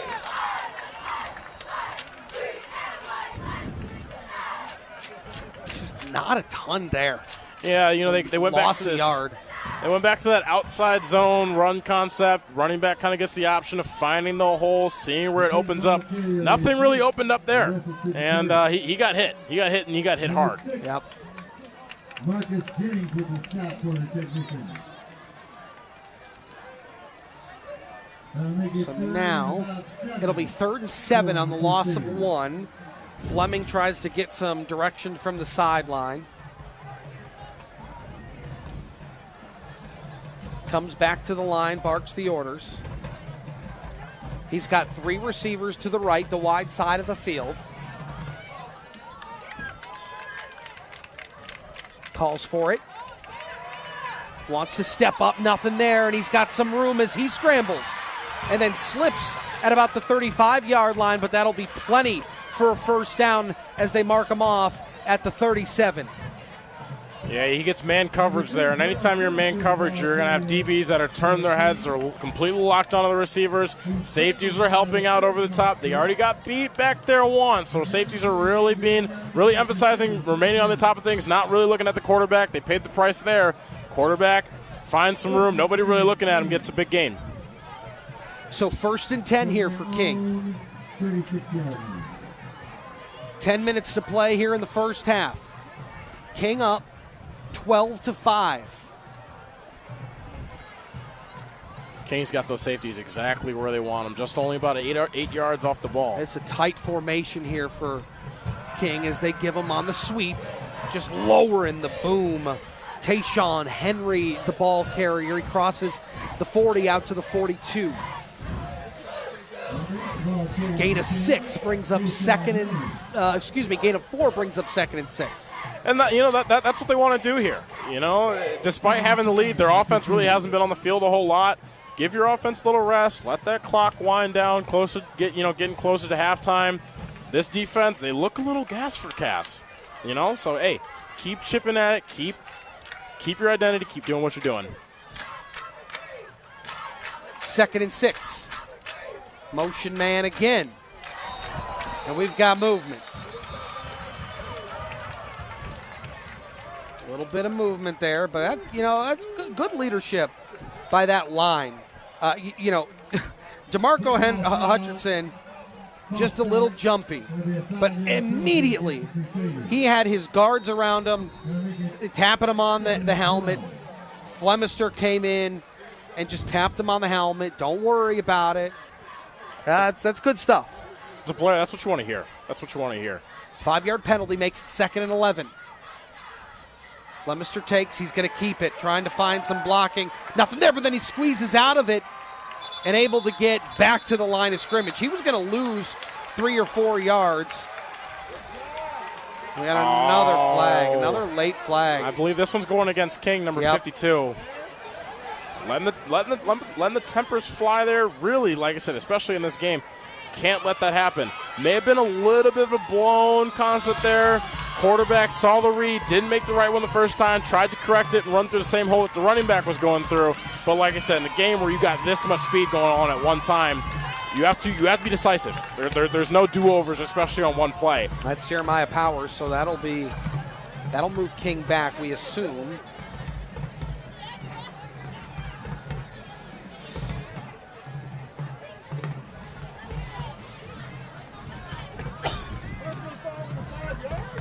Oh, that one goes against Cass, and then that one goes against King. So again, offsetting penalties. We have personal fouls against both teams. So those will offset. So it's 3rd down and 11. Yeah, that's a big play here if you're this Cass defense. Big opportunity to get off the field. Nothing behind you if you're those DBs. If you're the linebackers, keeping everything in front of you, but don't over-pursue, especially if they go out and play zone defense here. Stay in your spot. Watch those checkdowns. If you're this King quarterback, look for those checkdowns, especially if they're playing over the top and maybe not everything's there. Don't be afraid to pull it down. We know this quarterback likes to do that. Let's see what they go with here. Clock continues to run.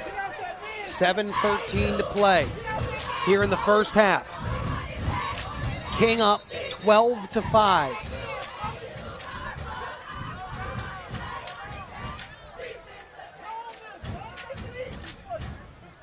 Just a little bit of confusion. I'm not entirely sure what's going on here. This crew is trying to figure this out.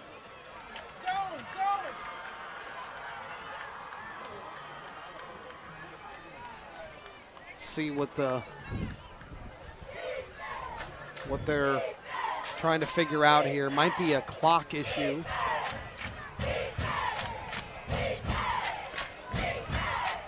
Trying to figure out exactly what they want on the clock.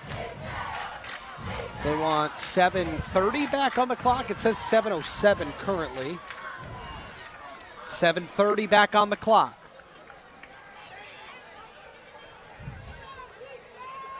Cass up by 7.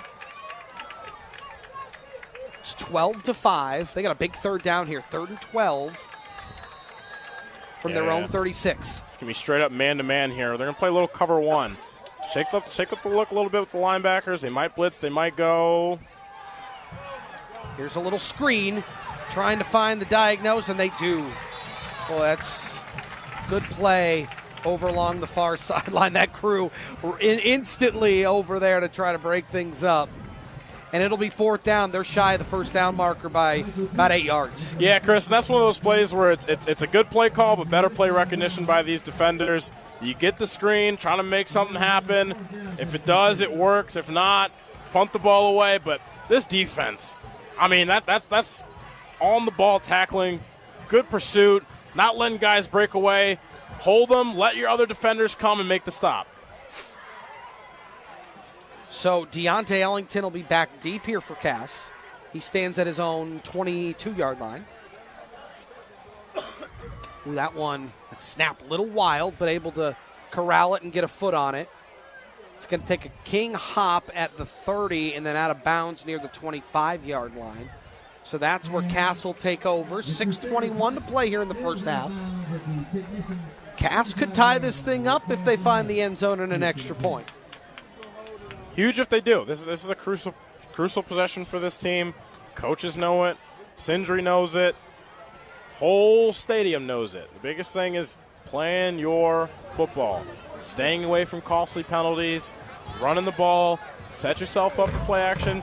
Maybe they get a big play here, but like I said, this isn't a big play team. This is one to take time off the clock, wear you down, 4 yards here, 5 yards here, chopping away at this field. Let's see what they go with. Yeah, string a couple first downs together here. So they get their personnel, they'll huddle near the 20-yard line. And here come the technicians.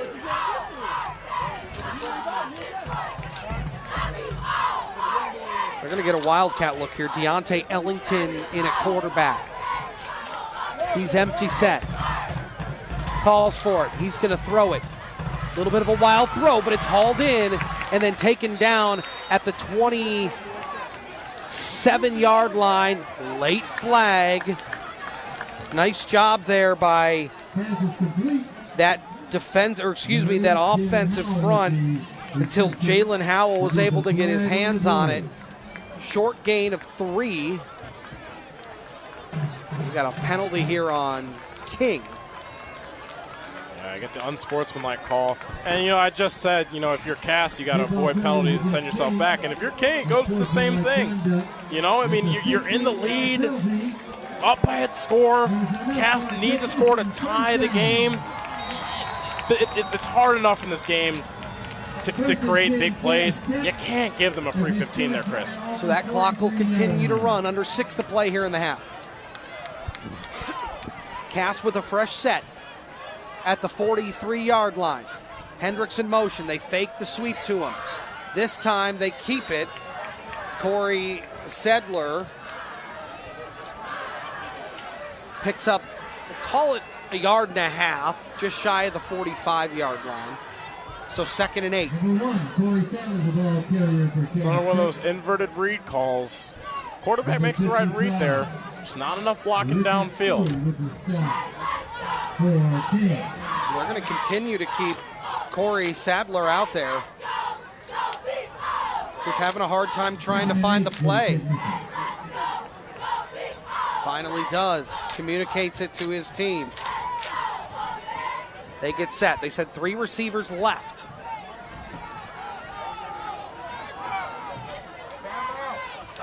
Got to snap the ball. Sadler does. He's going to keep it.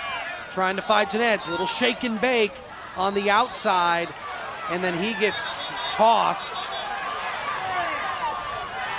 out to the 45-yard line. So they'll spot him, check that at the 46. So it's going to be 3rd and about 6 here. That's an okay play call there. You go with a little QB power read play.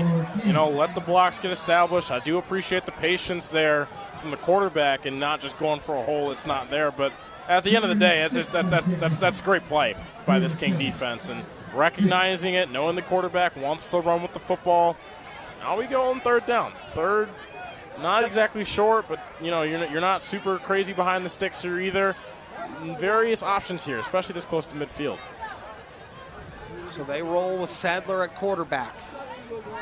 We have not seen Seth Sendry here on this drive. 3 receivers left. Sadler wants to run, does, and he gets met.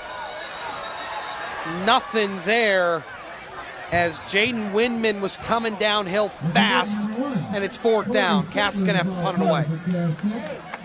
Yeah, you get a little speed option there. You saw he wanted to pitch the football and get his guy out there in space.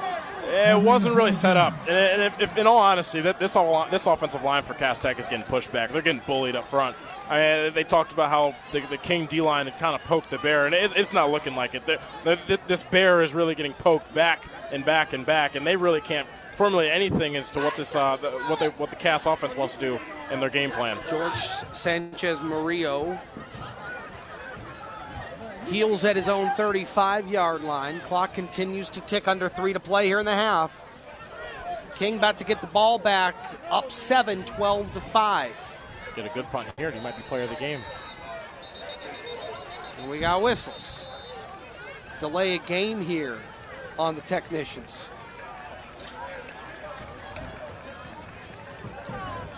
Little things. Little things. You know, they have a poster up in their locker room outside of one of their study rooms, and they say there's no such thing as little things in football, but there's some little things, and then they're being exposed here early. Sanchez Murillo able to haul that punt down. This one end over end, sky high kick. Fielded and then taken down immediately. That is good coverage there by this Cass special teams unit. So you played a lot of football at your time out at Grosse Pointe North, but you also were a swimmer. Sure you also was. ran track. Yes. So tell me what you believe to be, out of all three of those, what was the hardest sport, or what do you think the hardest sport is to master? I might get a lot of backlash for this, but I was a swimmer. I've been swimming since I was 9, and I've been coaching swim since. Hold me, Ray. Coaching swim since for 7 years now. Shout out my Grosse Pointe Woods Warriors, my 10 and unders, back-to-back champs. But swim, I can tell you, those kids swim better than me right now. Oh, they're insane. I got 4 of those kids. They're top 7 in the state. They're my God. They're rocket fast. So holy moly. Special shout out to them. But listen, swimming is one of those only. It's the only sport that requires every muscle in the body. You are activating to be working everything at the same time, and not a lot of oxygen going to those muscles in the water. So, listen, I played swim. I played swim. I was a swimmer. Played football. Did track all 4 years. Swim. And in terms of hard sport, it takes the cake, man. Oh, it takes the cake. And honestly, as a swimmer, it set me up so well in terms of conditioning for this sport, for football. And I credit my athleticism and what I was able to do in the other sports because of swim. Oh, very interesting. Yeah, you make a good point about the lack of oxygen. That will condition your body to perform at a high level with very little incoming. Oh, absolutely. Absolutely. All right, so here comes King offensively. Here's a give. Boy, nothing doing there. That defensive front is just absolutely collapsing for Cass. And that's what you like to see. This defense kind of got pushed around a little bit in the first quarter. Didn't really have the spark and enthusiasm that King was showing. But now they've kind of stepped it up a little bit, showing a little bit of passion there on the D-line. And they're getting a push. They're getting a push. And this King offensive line is going to have to respond. And King's got to get back to what they're doing. Get back to the short passing game. Get behind this D-line. Get in between these linebackers and do what you do. So clock runs. 1:38 to play here in the first half. King back near their own 25-yard line. Flemister calls for it. Gets it. Wants to throw. Take a shot down the side. Nothing there. And we got flags. He was looking for John Allen, and in coverage was, was Corey Sedler, who was just playing quarterback. And the Cass faithful does not like it. I'm not sure I completely agree with that call either. It was handsy, but, I mean, we saw one earlier in the back right corner of the end zone, you know, while Cass was on offense, and had a very similar situation where it wasn't called that way. So I think it'll be very interesting to see, you know, the way the rest of this game gets played out. But not sure I completely agree with that call. Maybe I didn't totally see it right, but still got to play the game, lock in next play. It's a big call here with 1:25 to play here in the first half. There's a quick toss out to the flat. That's a quarterback, ball's out. Cass says they have it, and they do. Cass got it. Huge play. Huge play. Cassius Shivers fell on top of it. Late flag, but I think the technicians are going to have this one. Wow, that is a big-time play. Boy, oh boy. We talked a little bit earlier about pursuit and the idea of getting to the football, getting your arms around them, wrapping them up, and letting the rest of your teammates come in and do what they got to do. And this time, defender gets around them. The rest of his teammates are able to come in. Guy gets that ball ripped out. Then you get the recovery. 11 has to the football all the time. That's great coaching. This defense gets a much-needed turnover. Momentum, Cass Tech. I think Chris Massey was the ball carrier there for King, who had that thing punched out. And Cass gets dinged with the sideline infraction as there were just technicians spilling onto the field as that ball was on the ground even. I think these umpires have to kind of understand that these the sidelines are not big. Not very big. They are not big. Not a whole lot of room to roam, so. All right, Cass on offense in King territory. Slinging it near sideline, incomplete as Sendry checks back in the game at quarterback. Low throw there. Anytime you're in cover 3 and you get those corners playing over top, it kind of opens the playbook a little bit for comeback routes. Thought they had it there. Quarterback communicating with his receiver downfield. Just a little bit of a low throw. This quarterback's got to remain composed. I always like it being too low as opposed to too high, but for those trying to get out of bounds, you got to put that one on the money. So 1:08 to play here in the first half. Cass down 7, 12-5. They've got a 2nd down and 10 at the King 40. And we've got flags. False start here on Cass. Move things back. 2nd and 15. False start. Yeah, that's not a position you want to be in. You get the big turnover on defense. Defense really has been playing well. Offense, you haven't been able to get a whole lot going. I mentioned penalties earlier and how you want them to, they obviously do a lot more harm than good. Every little thing counts. That's 5 more yards that you now have to cover in order to get this first down. So 2nd and 15. Here's a little delayed give. Hendricks. Wow, that hole just closed real fast. They're going to spot him out to the 42-yard line.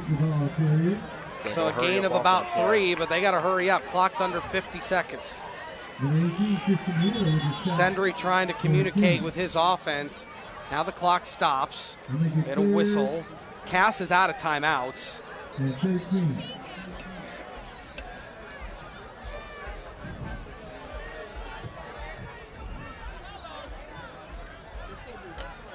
Crew has not set the ball down, and finally they did. I think they spotted him at about the 41, then they moved it back to the 42. So a placement issue.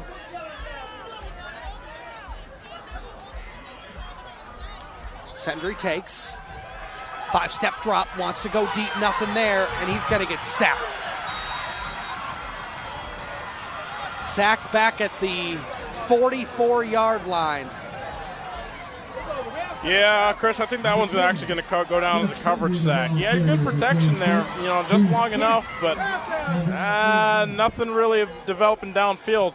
Got to go here, though. Really got to go. Clock at 10 seconds left. Sendry wants, they got to snap the ball. They do. Sendry wants to take a shot deep towards the end zone. It's picked off. Coming back the other way. Out to the 30, to the 35, to the block. 40. And then taken down near midfield. A little bit of extracurricular.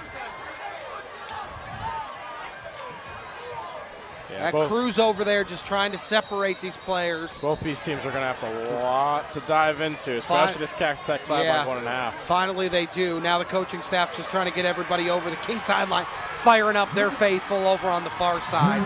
They lead it 12-5. We'll take a break. Second half action coming up. You're listening to our Drive to the Game coverage here on WJR. Donald Trump's back, and he's out. This is SportsCaster.com. Great moments are born from great opportunity. It's Messi. It's his tournament. Is it written in the stars? They hand it off. Haskins following his block. Haskins, touchdown! This is your time. Have a dream to one day be a professional sportscaster? Love commenting on sports? New York Knicks fans were at the Barclays Center booing because we recognize that we have been hoodwinked, bamboozled, led astray, run amok. Want to be the next great voice in sports? SportsCaster.com is the place to make those dreams come true. A great sports broadcaster is able to capture the action. Down goes Frazier. Down goes Frazier. Amplify the drama. To the end zone. Touchdown Detroit Lions. Oh my!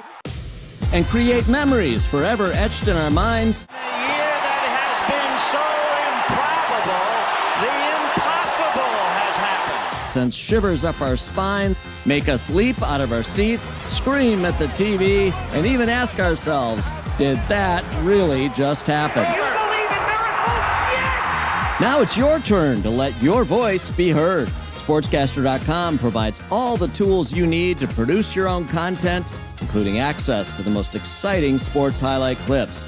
Create your own sports talk show, stir it up with sports commentary, and even take a shot at live play-by-play.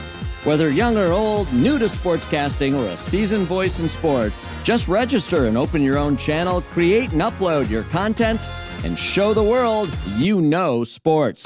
SportsCaster.com. Now, we put the mic in your hands and put you in the center of the action.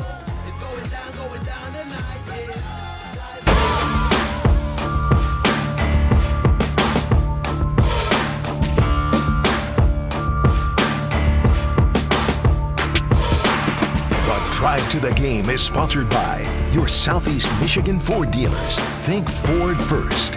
Also sponsored by McLaren Healthcare.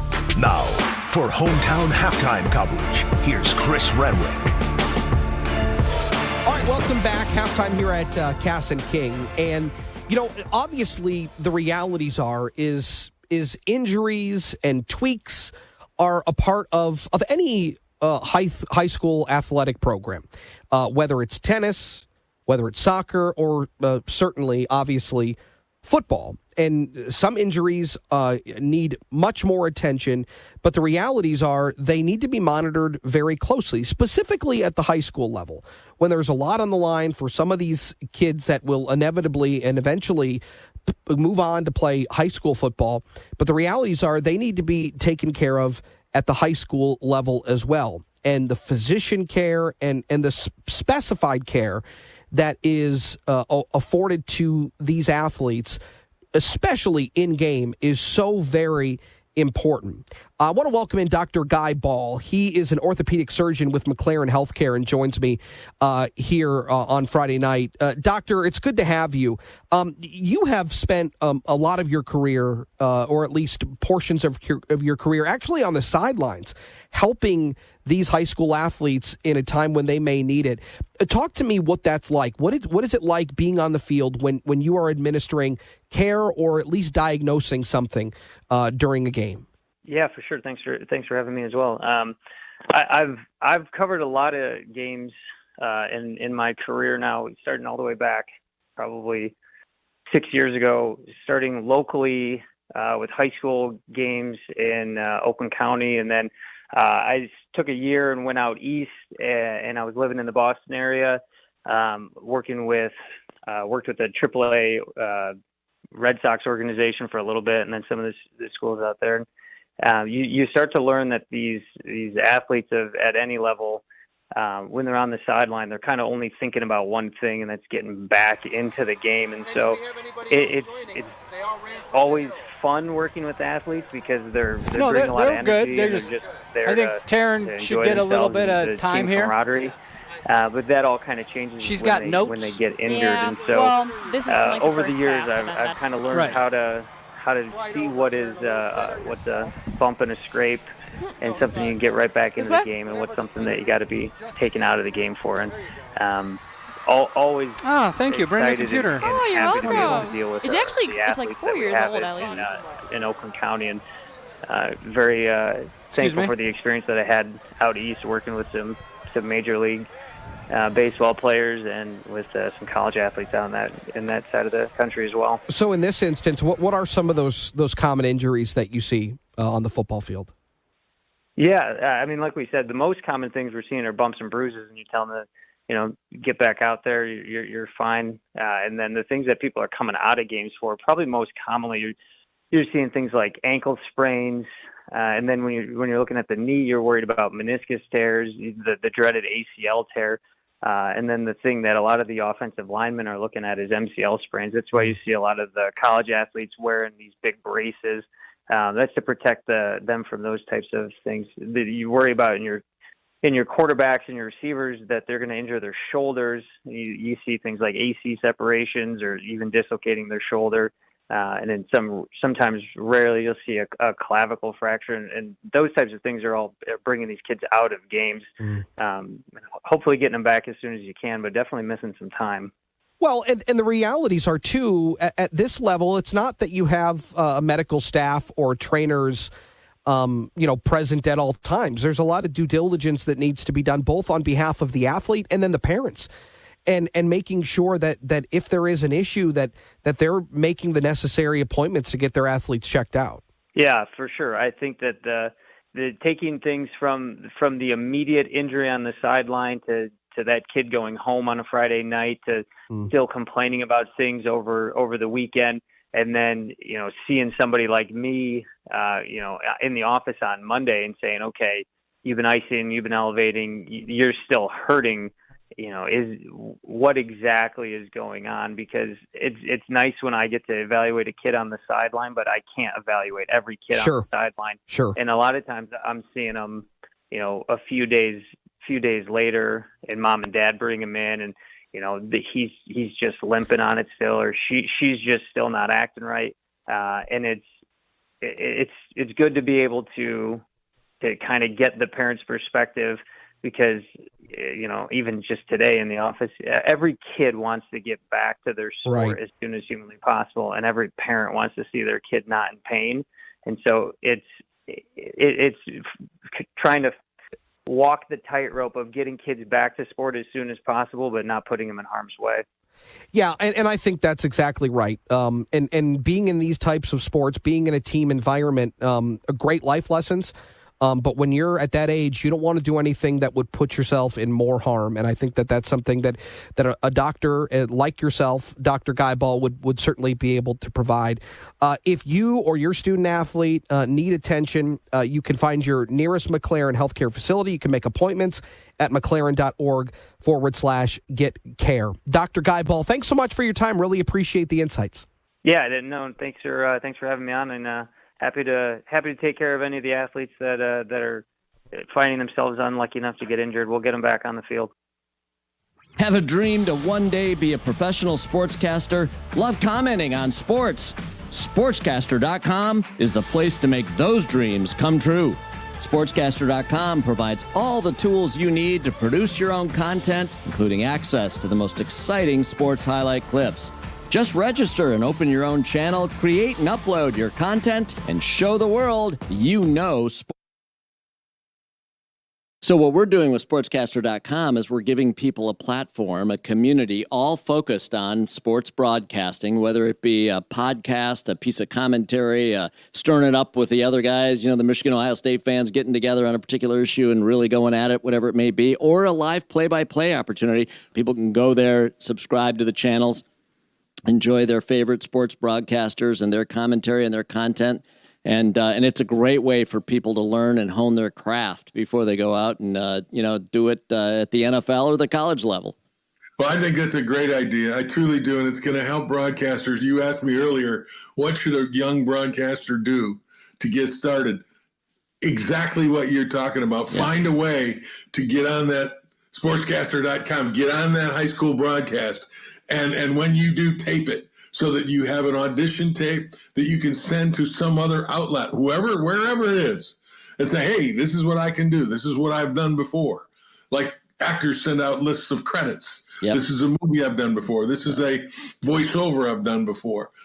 Same thing with SportsCaster.com. Get on that broadcast, find a way and do it, and then tape it, and then send it along so that someone else gets an opportunity. Who knows? You may get hired, and you're not just 1 week, you're 10 weeks in a row. And that's how you do it. It's hard. It doesn't pay a lot of money. But if you're really committed and you really want to do it, hopefully, there's nothing more rewarding. There's one of those things I tell people. I said, if you have a job you love, you don't work a day in your life. Well, I'm guilty. Yeah. And that's kind of what being a sports broadcaster, especially in play.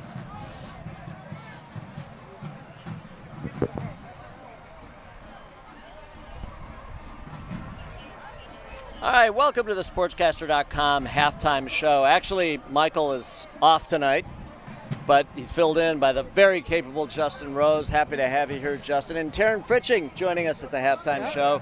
Good to have you. Taryn, you're a student broadcaster. I am, yes. Yeah, and Justin, you never learn enough, right? You're always learning. You're always a student broadcaster. Constantly learning. I think our students on this particular broadcast learning on the field, shooting the highlights of the game. Gabe Loper up in the booth, a student amazing. at Wayne State, crushing it right now.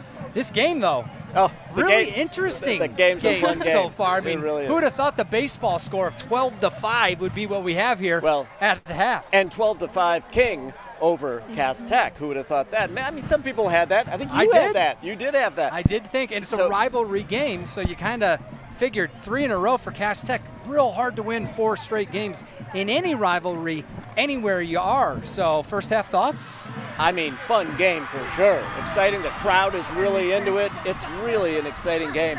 And, it's shaping up to be a game that's anybody's game in the second half. So what do you guys think? You're the experts. There's just been some costly mistakes for Cass that I think that has let King get away with the lead a little bit. And obviously it's 12-5 because they are, the first touchdown that King had was a botched snap, and then they did not make their second point, and so that's why it's at 12 right now. And then King had an early too high of a snap from the center, went into the back of the end zone, safety. Yep.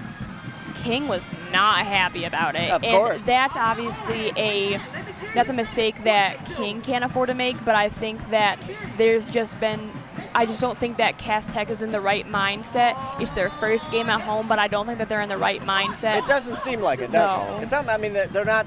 I mean, you also look at the time right now, and it's 8:38 on a Friday night, and most of these games around the area are in the third quarter, and it's penalties. Oh, my God, penalties. Penalties on every single play, and I understand tough rivalry game. These kids both real hyped up. The 2 student broadcasters we had in the pregame show talked about how all week in the hallways they're talking about how they're going to beat the other guy. And, I mean, you're going to get that in this rivalry. The only problem is it's really inhibited a really good football game from breaking out. Because right now, a lot of late hits, a lot of unsportsmanlike conducts, tauntings, false, and that leads to false starts because everyone's anxious to hit the other guy. Mistakes you shouldn't make. Mistakes you can't make in a big rivalry game. And exactly. And so I think that you look at the score, you got a huge 71-yard touchdown pass to start the game. That was amazing, by the way. Unbelievable play down the field, but at the same time, you got to eliminate these second half mistakes. And if the team that is more disciplined in the second half is going to win the football game. Yeah, I think that's probably right. I think that's probably right. Well, I know, Taryn, you've studied both of these teams. You had mentioned a first-year coach on one of the sidelines. How do you think that? I mean, he's a good command of the game. We saw him on the sidelines. We saw him commanding the team. Seems on top of his game, that's for sure. So this is Terrell Patrick's first year as Kings head coach because they had Tyrone Spencer, legendary head coach for the program, was the Detroit Lions football coach of the year in 2022 and led them to multiple state titles. He's now coaching out west at East Kentwood High School, and they've been doing well. But to fill in Tyrone Spencer's shoes is going to be such a big task That's a big to do. job. Sure. And I would like to see Terrell Patrick do it, but King is sitting at 2-1 with a tough loss to De La Salle in week 2. Yeah, I know Spence from my time working in the media here, and one thing he preached is discipline. So a lot of these kids know this is not something that they're going to want to do, because he would be on them like crazy right now. And so, again, King has the lead. They've outplayed Cass. I think they've bottled Cass up defensively. They're not letting this the 2 quarterback employment that Cass Tech's trying to do. Yeah. They have one kid that can throw it and one kid that's running the Wildcat. Right. So King's got them figured out, but late hits on the quarterback, some taunting penalties have given free first down. So King has this game in their grasp. It's theirs if they don't make silly mistakes. They don't make silly mistakes. Yeah. And right now I think we're seeing a lot of silly mistakes. But who's jumped off the page for you, King-wise? I know you got some guys that you wanted to watch in this game. Who's been executing? I was really looking forward to Willie Fletcher, and he had the sack. However, it was a roughing the passer, and I think that if that had not been a penalty, that would have changed the entire momentum of the game. And I'm just really still looking at him to just make some big plays in this second half. And really, I'm going to go to King's quarterback, because what's interesting about him is he is a sophomore. And he has, like 16 different offers from major schools, including University of Michigan. Michigan State, Tennessee are like big 3. And to have that as a sophomore, what an incredible resume. And he's the one that threw that unbelievable pass. I mean, the guy the receiver was in full stride, hit him right in the breadbasket. And you've got the speed on the outside. Both teams do in reality. I will definitely think that it got after those first 2 scores, then the safety. Cass moved down the field thanks to a large part by penalties to kick the field goal. But then it kind of got a little stymied. Got stymied because there was no rhythm to this game. Right, it's hard to get a flow with all these penalties. Exactly, and I think that the second half, it's like I said, the team offensively that can control the emotions and keep drives and sustain drives. If the defensive side is going to give you a free first down, fine, that's fine. But these false starts, there's a lot of other things because it's going both ways. So, again, I hate to harp on that because this is going to be a great finish to this football game. There's no doubt in my mind. But I'm really looking forward to seeing some more of these highlight reel plays because both teams never really got into a rhythm to establish the ability to take any shots down the field, because every other play there's another flag. Yeah. Well, Taryn, I got to say, before we close out our halftime show, you mentioned something to me while we were watching the game together, and that is about your dad and his role for the Detroit Lions. He's a front office kind of guy, but he actually is the PA announcer for the Lions. Is it Chris, right? Chris Fritching. Yep. He does the PA announcing. How cool is that? And you showed me some video. So you come by this naturally. It's in the family. It's in your DNA, being a, if you will, broadcaster. In his case, over the public announcer address or at the Lions game. But in your case, on the air. Yeah, so this will be his 6th season with the Lions, and he's loved it. So he started in 2019. His debut game was against the Chargers, which was so fun. And then he's been doing color commentary at Lake Orion, and he does PA announcing now at my high school, Troy Athens. So this is his 2nd season. But he's really just been loving it. He loves to utilize his voice, and I think that that's where it comes to me, because football is always a big part of my family. So that's why I think that it just comes so naturally to me. And you told me that you had an opportunity to be in the booth with him, or you've had several opportunities to be with him, and you even did some spotting.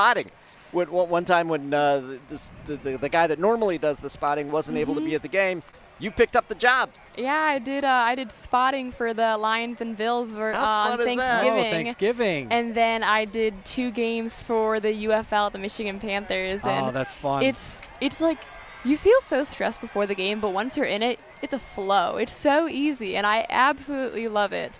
I would do it all the time if I could. Well, and cool to be working with your dad. Yeah, right. But it's just you got to rattle off the names. But that's why I find it so fun, because you have to pay so close attention. You have to get every detail. You have to get every player. And things happen so quickly. Absolutely. You got to be right on it. Yep. My first kind of start in broadcasting was a local cable channel. Remember when they had those back in the day? Of course. Right. They don't have them anymore. Right. You probably never heard of a local cable channel, but back in my day, my dad was calling the varsity games, so I got to do color with my dad. Oh, how fun. On a local cable Channel 6 up in St. Clair. Yeah, and that's a big deal. And it was a huge especially deal. in St. Clair. I mean, local cable, that's it. Back in 2001, right. dating myself here a little bit, right. they were letting us do that, and they paid me $20 a game, and I thought it was the greatest thing ever. That's when I knew I was like, I got to be a broadcaster and make $20 a day for the rest of my life. I was going to say, that's why I'm excited for the Lake Orion-Clarkson game, because while I'm doing SportsCaster stuff, my dad's doing the color commentary for Lake Orion and Clarkson. Yeah. So it's really cool. I got to say one more thing about this experience here tonight. How is it being here at this school on this field, right next to the field, in the city, right in the heart of the city of Detroit, the skyline right there all lit up? I mean, it really is an unbelievable environment. It's cool. Weather's great. Yeah. Weather. I thought there was going to be some rain. We avoided the rain, but beautiful night. I will say this, the crowd is electric. And the crowd is electric. Both sides, the fans are going nuts, living on every single play. I've never heard so many people go so loud for a field goal, and I absolutely love it. Well, that's really fun. Yeah, the kicker for Cass Tech could have a play in this game, too. I mean, he booted one out of the end zone on a kickoff, made a 30-something yard field goal. And in high school, those are not and that was pure through. So Cass might have a little bit of advantage. I remember saying in the pregame, could be a kick come down to a kick. I mean, think about this. You score a touchdown, you go for 2, and all of a sudden, we've got a really interesting football game. Yeah. What did you have it again, the score? What was your prediction? I said 24-21 with King with a late touchdown to win it. Could be. Yeah, could be heading just that way. We'll have to see. And we've got a great schedule of games coming up. Taryn, I want to ask you, you mentioned one game that you're excited about. What other games jump out at you on the schedule? Of course, for me, being a Birmingham guy, the Grove Seaholm game to close out the season. Birmingham Seaholm against Birmingham Groves. That's going to be fun. But what about you guys? I was gonna say Seaholm and Groves. It's such a great rivalry. It is. And there's so many players on both sides, and really just the word out there is just Groves is the real deal, and I'm excited to see them in that last game of the season. The head coach of Birmingham, Seaholm, is a buddy of mine, and he said that his team is going to peak at the right time. So I'm looking forward to that game as well. It's going to be real interesting. Really fun. Great doing this halftime show with you guys. Great second half of football ahead. Looking forward to that. We're going to run to a break. Right after that break, though, it's up to the booth. Chris Renwick in the booth calling the play-by-play. We're excited about that. And, of course, he's joined by Gabe Loper, who's a student at Wayne State in the broadcast department. No doubt headed for professional broadcasting. All right, headed out. Great second half ahead. Cooper, sometimes for, people like us, up-and-coming broadcasters, we have our podcast coming up, Cooper and Carter, SportsCaster Original. There might not be places for us to post, but now we just have this opportunity. It makes me smile. Now we have SportsCaster, and what a lovely place it is. Okay, now you're getting me excited. I am, because now we can post our podcast. We can post little clips. Of course. We can voice over, professional plays going on in the sports world. We can connect with people like Detroit Lions play-by-play, Dan Miller. I mean, the opportunities are just endless, and I absolutely love it. I absolutely love it as well, giving us an opportunity and experience that we only could have dreamed of, and now SportsCaster is giving it to us on a silver platter. That's what it does, and that's what it's here for, SportsCaster. We put the mic in your hands. My name's Cody Stedman. I'm from Saline High School. I'm going to be broadcasting for the Saline team for WJR.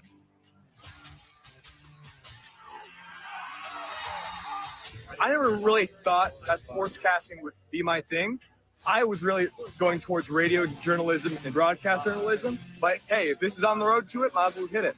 The give, Rush cuts it upfield into the end zone. Touchdown, Saline. That's the magic I was just talking about. The coolest thing about being with sportscasters.com is that you get to know what the fans are talking about. You get to research what the team is thinking about even before the game starts.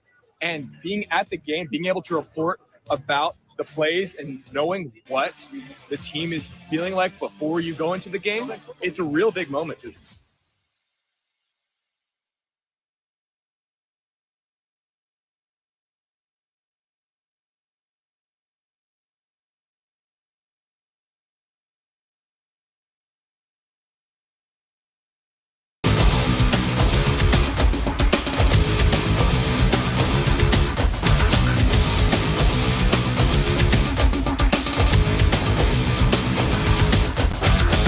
getting the only high school football game coverage in Southeast Michigan you need.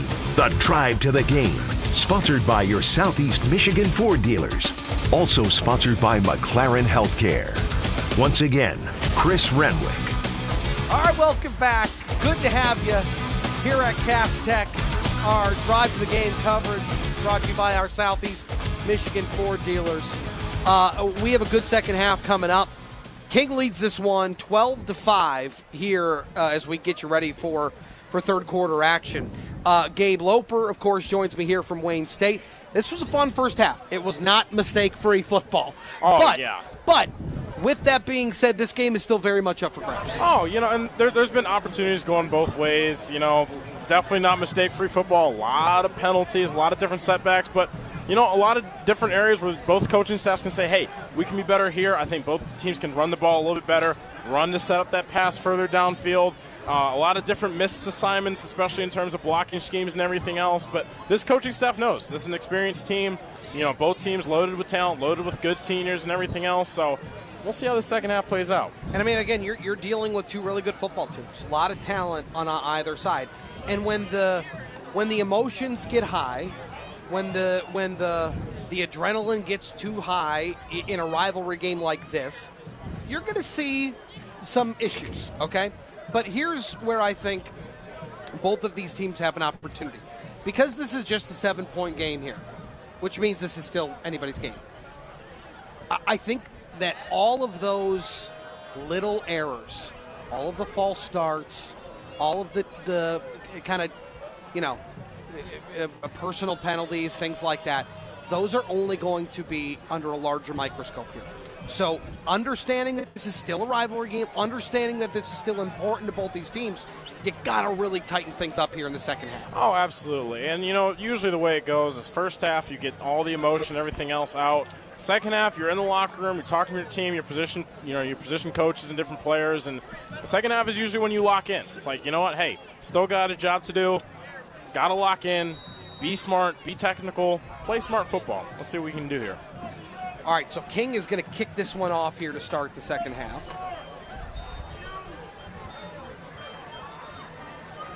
Just a low-line drive. It's going to be fielded, and then put on the turf, then picked up at the 20. Not a lot of room. Finding some space on the far side. Cuts in at the 30, at the 35, and then cut down just shy of the 40 at the 38-yard line.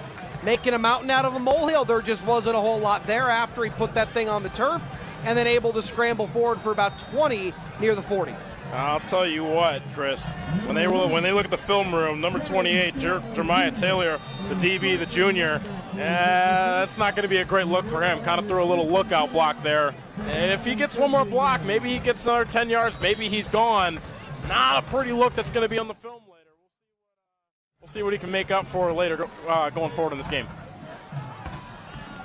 All right, first offensive series here in the second half for the Technicians. So instead of Seth Sendry, it'll be Corey Sedler Jr. out there at quarterback. He's got two receivers left, two right. Takes. Gonna keep it up the middle. That was a good read. Good read, better tackle. Credit that tackle up front. Of course, Richard Stewart has been an absolute force up front. Good read. That defensive end was crashing in, and instead of giving it on the end around to Damari Hendricks, he kept it for a gain of 1. Yeah, those read options really go both ways. It's not just for the quarterback and running back. It goes for the defense as well. And, when you're that defensive end, nose tackle, and you are the read guy, you got decisions to make too. The quarterback and the offense is going to make a read based off of you. You have to react off of that and make a play. We saw it happen there. All right, so Sedler will stay in at the game at quarterback. Trying to find a little bolt of something here with Sedler. Now he goes empty set. They shift the formation, 3 receivers to the right. Hendricks splits out to the slot. Now motion man comes back. They're going to fake it. Sedler trying to get away, not going to happen. Sacked once again, Richard Stewart, the freshman, making a huge impact in this game. Yeah, we're seeing lookout blocks here galore, and you got to get hands on him.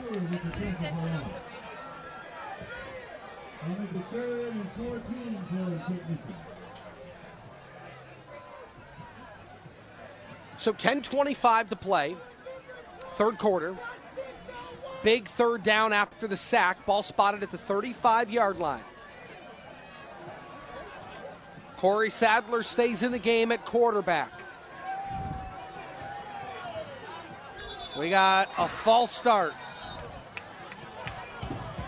And I'll tell you, Will Sykes is not happy about it because he had a beeline to the end zone.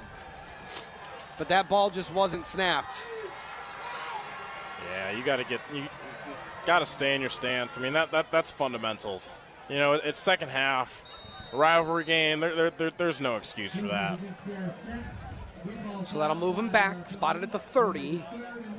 Looking at third and forever. They need their own 49-yard line.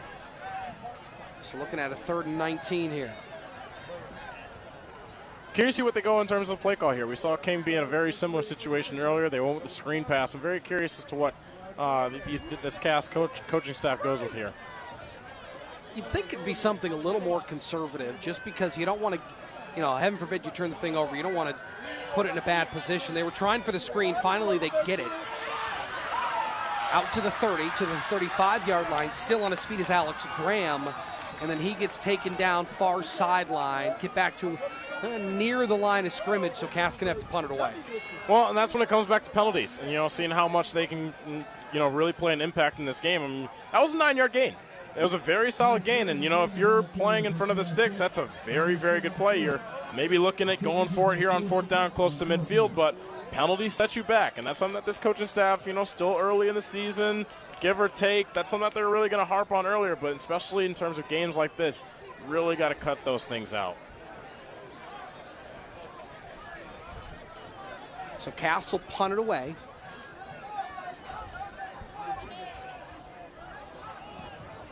Back deep for King. This one's going to take a hop.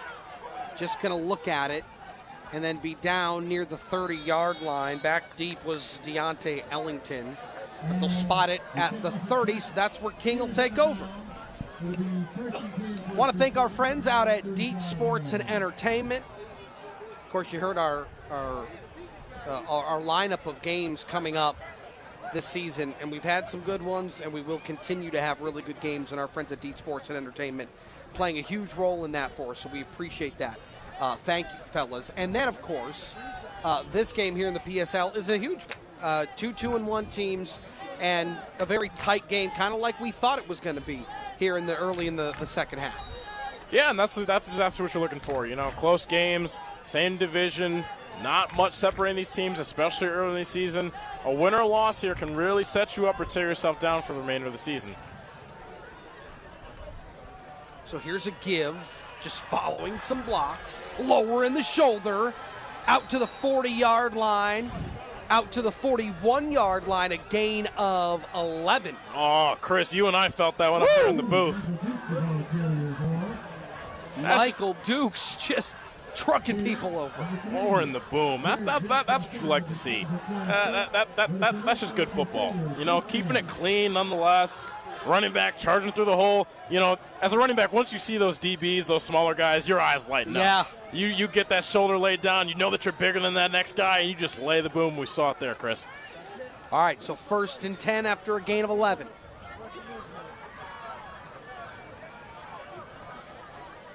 Daryl Flemister calls for it, gets it, gonna keep it. Just following Michael Dukes as a lead blocker. Pick up a yard and a half. 2nd down long coming up. So you talked about, as an athlete, on the field, you're tasked with making a play, whether that's going to get the ball or stopping somebody with the ball. What goes into diagnosing these plays, right? Let's take the King perspective here for a second. If this is a quarterback keeper, what are you tasked with doing, whether you're a receiver or a running back? Well, one of the biggest elements, especially in high school football, is receivers, especially in the run game, they got to block. And if it's a run play, you have to sell it like you are running around. Especially when man coverage where you might have a DB turn with his back turn. You got to sell it and then make your block, take him downfield. Offensive line, knowing your assignments, who you're blocking, where you're going. Flemister takes, and he is just going to be ragdolled down to the turf.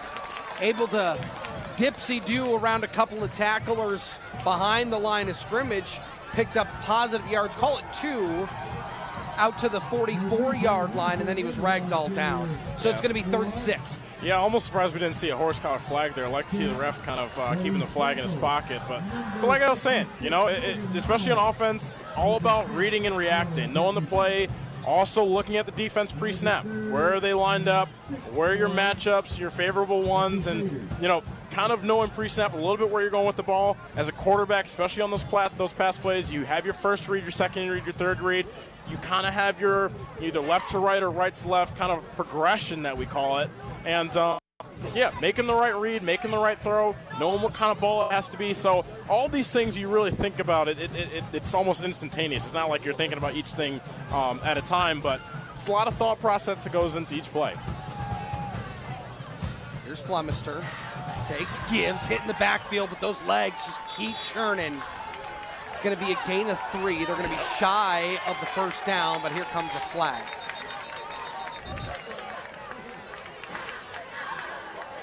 And I credit this officiating crew. They have been doing a nice job of keeping things in check tonight. Yeah, you talk about keeping things in check. That's a senior wide receiver DB there for the Crusaders, making a not smart play, getting his hands in a technician's face. So King gonna have to punt it away.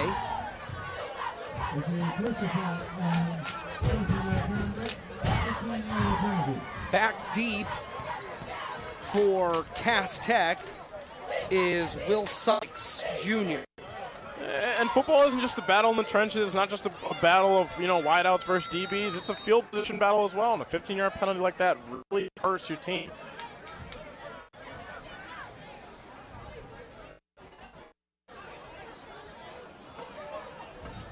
A little bit of a rugby-style punt here. Give them an opportunity to get your guys down the field. And that's going to take a King bounce down to the 30-yard line. And that's where Cass will take over.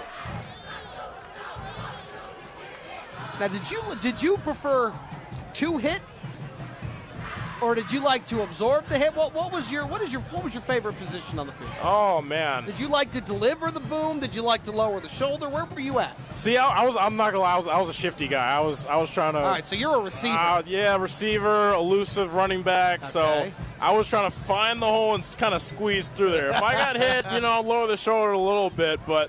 My goal was to kind of. So you weren't like a safety. You weren't like a rangy free safety. Even when I played defensive end my sophomore year of high school, I was a speed rusher, man. Okay, all right, you're coming off the edge. Oh, coming off the edge, and sometimes they had over pursued a little bit. Oh yeah. Hands in the dirt. Oh, see, no, what is that? As a speed runner, we were in the 2 point. Okay, so you're low wide receiver stance. There you go. Watching that ball, I racked up a couple sacks my sophomore year. It was a good time. It was a very good time. All right, here come the technicians. Here's a give, Hendricks. Trying to find the edge. Boy, that is just really, really good pursuit. Nice job there. Rontrez McLeod making the tackle on a smaller back in Damari Hendricks, but very effective, kind of gets lost behind that line. That time he didn't, and he got taken down for a short gain of 3. Yeah, and I had an opportunity to talk to him as well on Wednesday, and he, like I said, he's kind of a fan favorite around here at Cass Tech.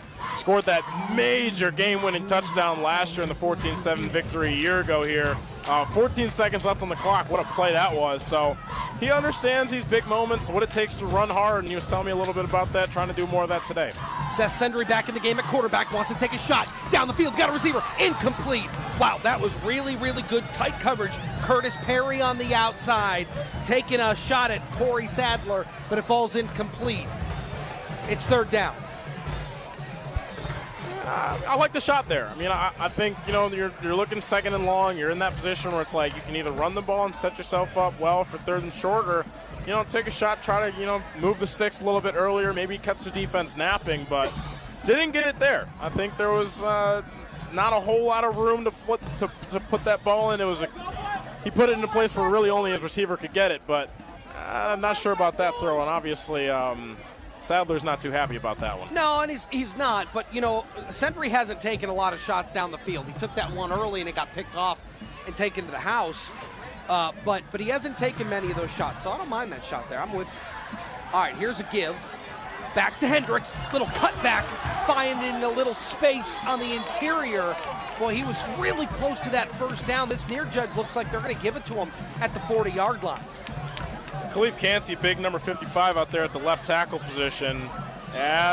He's a junior and still got a lot to learn, but that's one thing. You make your block at the initial line of scrimmage, keep going, hit a linebacker.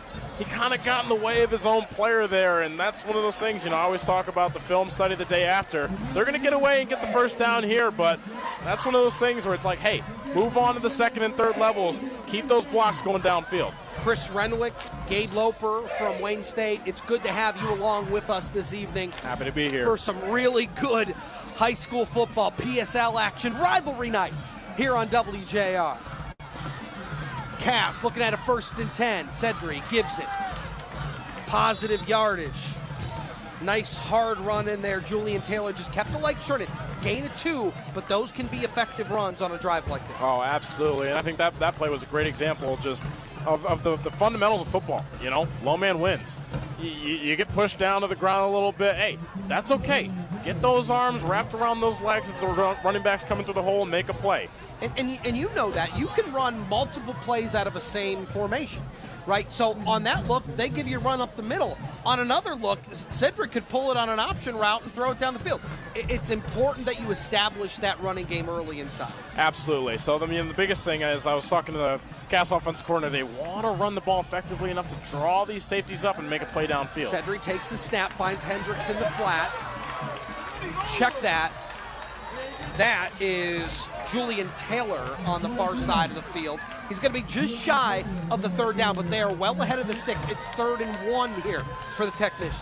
Yeah, playbook's wide open here for these technicians. You can take it deep, play action, or, hey, get the first down, get those 2 yards, move up to midfield, and keep this drive alive. But I wouldn't be surprised if they tried to catch the Crusaders napping here. Ball near midfield. It's on the Cass side of the 50-yard strike. It's 3rd and 2 as they spot it at the 48. They need the 50-yard line. Clock ticks. 2:44 to play here in the 3rd. Cass down 12-5. Here's a give. Run up the middle. Spinning. Diving. Goes Carson Lovett. Picks up 4 and a first down. That's good body control. I remember playing a little bit of running back senior year, senior year, and, always talking about getting every extra yard. You want to extend the ball, but not too much where you're in a spot where it's vulnerable to getting punched out, but remaining in control of your body. Keeping the body in line, get those extra yards when you can, also know when to control and just go down.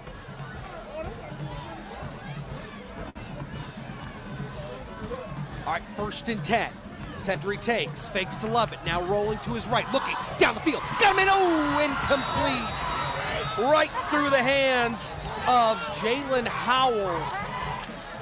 And it's 2nd down, flag far sideline. Yeah, curious to see what the call here is, but that's exactly what the technicians wanted to set up. You get the play action, you get that D-line, those linebackers coming into the center of the field and opening up those flanking routes out to the right side, but just can't make a play. Penalty against the offense here. What do you hear from coaches, specifically wide receiver coaches, offensive coaches, when that ball is coming at you, high point it. Attack the ball with your hands. Don't let it get into your chest. If you let it get into your chest, funky things can happen. Howell had it coming, and it was coming right at him. He didn't attack the ball with his hands, came at his chest, and he couldn't hold on to it. Yeah, I know. It's 1st and 10 after that penalty. 1st and 15 here. There's a give with some space up the middle. Really good blocking on that interior. Nice run there. Julian Taylor gashes for about, we'll call it 9. It's going to be 2nd and 6 coming up. Well, yeah, you talked about the, the receivers and attacking the football. I remember the great Michael Irvin was referencing the idea of catching it with your chest, and Richard Sherman was very quick to shoot that down. That allows the DB's hands to get in there or allows the ball to bounce off those pads. Not many great things can happen when you allow the chest catches. There's time and a place, but not there. $1:30 left here in the 3rd. Here's Taylor again. able to pick up a couple and stumbles forward out to the 40-yard line. More flags fly as we stand now. A 3rd and 1 coming up for Cass.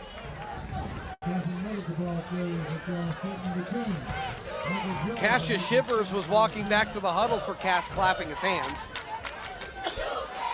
Yeah, He thinks it's on King. So does the crowd. This is against David Radis here, the DB. I mean, you're a DB, and I'm looking at Cassius taking him 10, 15 yards down the play here on a run block, and that gets frustrating. No doubt. That gets frustrating, but no doubt. Even then, you lost the play, you move on to the next one, it's 3rd down. Don't give him a free 1st down there. You know what? Move on to the next play, the next down. Don't give the other team a free 15 here. And I know they don't think about it like this, but I have to. I mean, the 3rd quarter is basically over. We got $1:20 left. And so, this game is shrinking. It's compacting. It's getting shorter and shorter. And understanding, yeah, you do have a lead. But, boy, it is becoming more difficult to operate under this environment. Yeah. Offsetting penalties here. Yeah, caught a break there, but like you said, the idea, the game is it's winding down here, and if you're King, the clock is on your side, no as doubt. they will give them the 1st down here. Wow. So maybe an extra penalty there. But yeah, like you said, I mean, you're in the lead, you got to play like it. You can't be stupid. You can't make dumb decisions. You got to be smart. It's easy for us to say up here. Oh, absolutely. Absolutely. It's easy for us to say. I've learned so much about this rivalry alone just during halftime. And it gets feisty. It gets feisty. No doubt it does. It absolutely does. I think it means a lot to a lot of people, certainly. Here's Cedric giving it. That's Taylor trying the left side. Cuts it in. Flag flies. It's enough for a 1st down after a gain of about 15, but we got to check that flag. That's generally in the area of a hold. Yeah, I think they're going to get Alex Graham there, the wide receiver.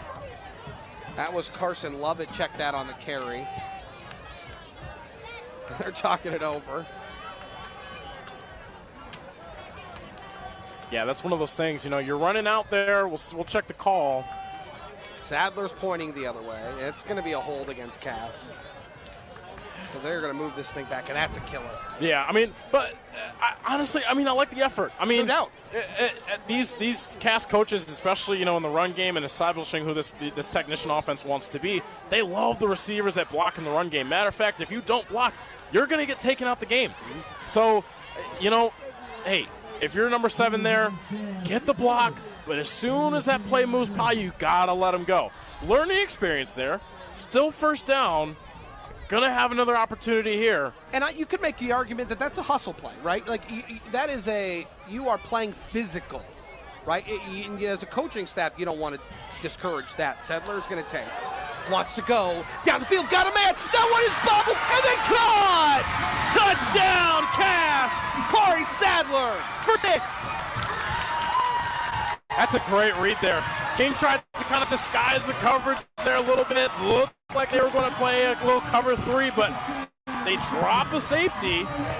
Opens up that right side wide open. Great read. Great read. Puts the ball right over the money. We talked earlier about that level 3 pass right over the head of the linebackers. Drops it in there. A little bit of a bobble, but hey, a catch is a catch. It goes down on the scoreboard at 6. Cass has the opportunity to tie the game here. Woo, boy.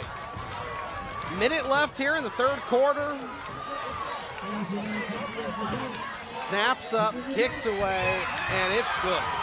Tied up. Under a minute to play, and listen to this Cass crew. Hey, but you know what, Chris? We talked about it earlier. This is not a team that's going to one play, strike you, tie the game. That was a methodical drive. That's exactly what this technician offense does. That's what this team is all about. Marched down the field, started down 12-0 in the 1st quarter.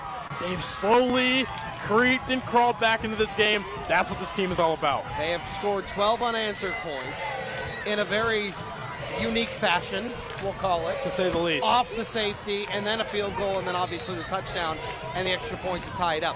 However you want to say, it's all square at 12 with under a minute to play here in the 3rd quarter in a huge rivalry game in the PSL.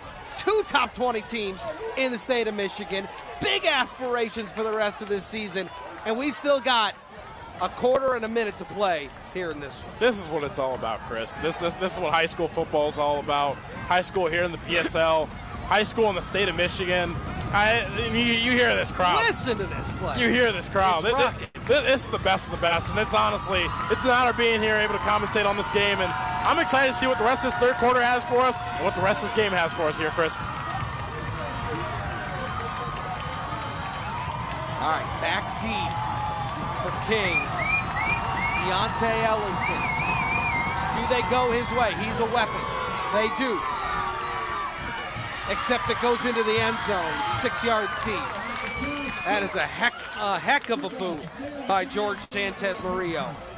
It's a very pro-style thing there. Obviously, our guys over on the radio can't hear us. Not just the kick going through the back, or can't see us, but obviously the kick going, through the back of the end zone. But also the idea of, hey, special teams guys running through the back of the end zone. Right, that right there, that's coaching. It's coaching. It's effort.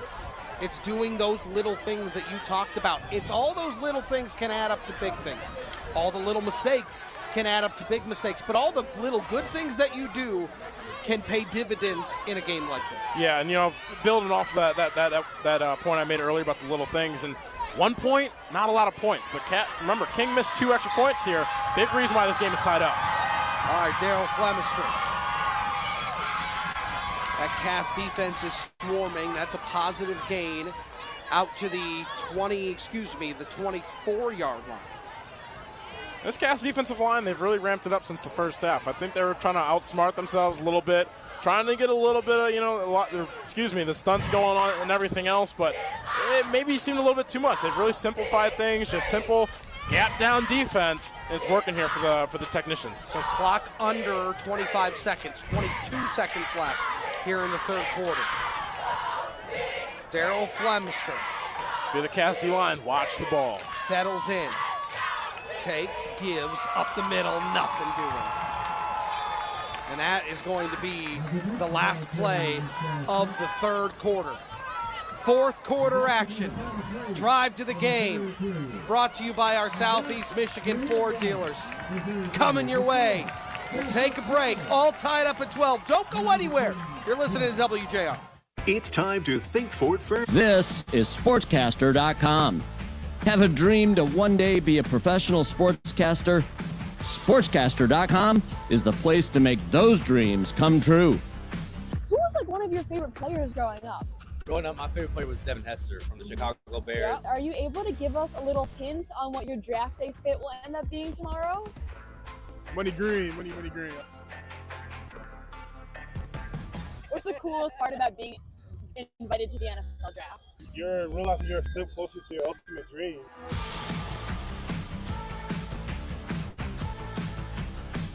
The media is there to be a microphone for us. Yeah.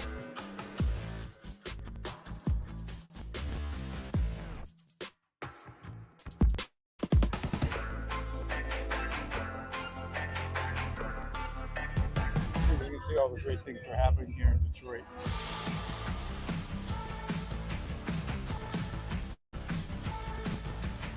It's in the fourth quarter against Notre Dame. They're going to throw it to you in the back of the end zone. 4th and 1, one of the greatest catches in Michigan history. My man. Wow. This is SportsCaster.com.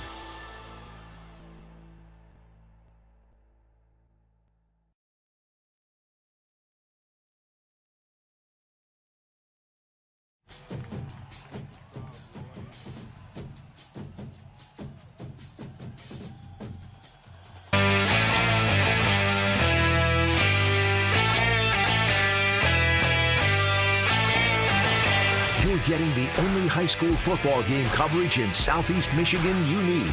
The Drive to the Game. Sponsored by your Southeast Michigan Ford dealers. Also sponsored by McLaren Healthcare. Once again, Chris Renwick. All right, welcome back to Cass Tech. The Technicians, the Crusaders. Huge rivalry in the PSL. An unbelievable atmosphere here in downtown Detroit. 12 minutes left to play. 12 minutes. We're all tied up at 12. I do Gabe Loper, who joins me in the booth from Wayne State. I got to just make mention, because we have a couple of really big baseball games going on, too, that we are watching. The Tigers have been the hottest team in baseball. They are absolutely in a push to clinch a wild card spot. They have been playing incredible baseball. In the bottom of the 8th, against the Baltimore Orioles, the Tigers are down 7-0. But here's the good news. Oh, no. Now it's bad news. Dave, it was good news a second ago. The Twins and the Red Sox are all tied up bottom of 7, so we'll keep an update on that for you as well. All right, 3rd and 5 here for King. Fake the pitch, nothing doing. Cass smothered him. No gain on the play. Daryl Flemister kept it. Flag on the play. These flags have been flying all night here as we start the 4th quarter. Yeah, my mom calls it laundry fest. Oh, yeah. You did a lot of your own laundry, too, right? Not until I got my apartment. Freshman year, I did it a lot, and then the dryers at Wayne State burnt my clothes up. Had a really had a really nice Houston Roughneck shirt, and it got in that dryer and didn't come out in one piece. So. Oh, no. Both these teams trying to come out in one piece here. Yeah. You know, Orioles, that's a team with not a lot to lose. Hey, let's wreck this team's season.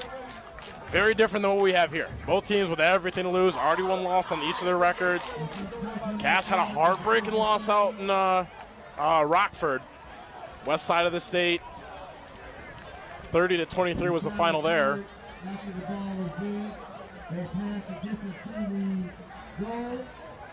So that penalty is going to be enforced against King. It's going to take them half the distance to the goal. So they're going to spot this thing at about the 13-yard line, and King's going to have to punt it away. And we've already seen one snap go over the head of the quarterback earlier through the back of the end zone. Down on this side of the field. They want to run the clock, and they do. There it goes. 11:30 here in the 4th quarter. Here's the snap, just a little floater, and we got whistles. They're going to blow that dead. So false start here on the offense. So that's going to move them back even further. And Corey Sadler Jr., who is back deep to field this punt, will take a couple steps up as well. And he's standing at the King 40. If I'm the Cass Tech special teams coordinator, I'm coming after this one. I mean, just putting a ton of pressure on him. Oh, absolutely. Make this kick difficult. Put up a little bit of pressure. Make that snap go errant too. Good snap here, though. That's a great punt. Sadler backtracking, fields it, makes a man miss. Flag on the play. Sadler still on his feet, breaking tackles at the 25, and then taken down, hauled out of bounds at around the 20-yard line. But a flag sits at the 43. Yeah, and usually if you're the return team and you see a flag come out, that's not a good sign for you. So we'll see what the call is here, but our assumption is going to be that this one's coming back. That would have been a game changer, but it does look like it's coming back. Hey, but you know what? If you're the technician, coaching staff, you're one of the leaders on this team. You got momentum now. Absolutely. I mean, Cass has some serious momentum now. Coming off the touchdown, you get the stop, you drive them back. I mean, realistically, you're still going to have excellent starting field position around midfield. And now you've got a little juice. You got the energy on your sideline. Your fans are excited. And now is an opportunity to take advantage. And that's what this Cass offense has been waiting for. You know, it's just an opportunity and a shot. They started off early down 12-0, starting to play catch-up a little bit, but now they can really get into their offense.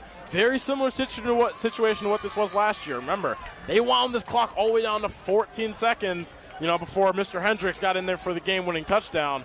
Listen, if you're Cass, you're in control of this game, you're in control of the clock. Midfield, let's see what they do here, Chris.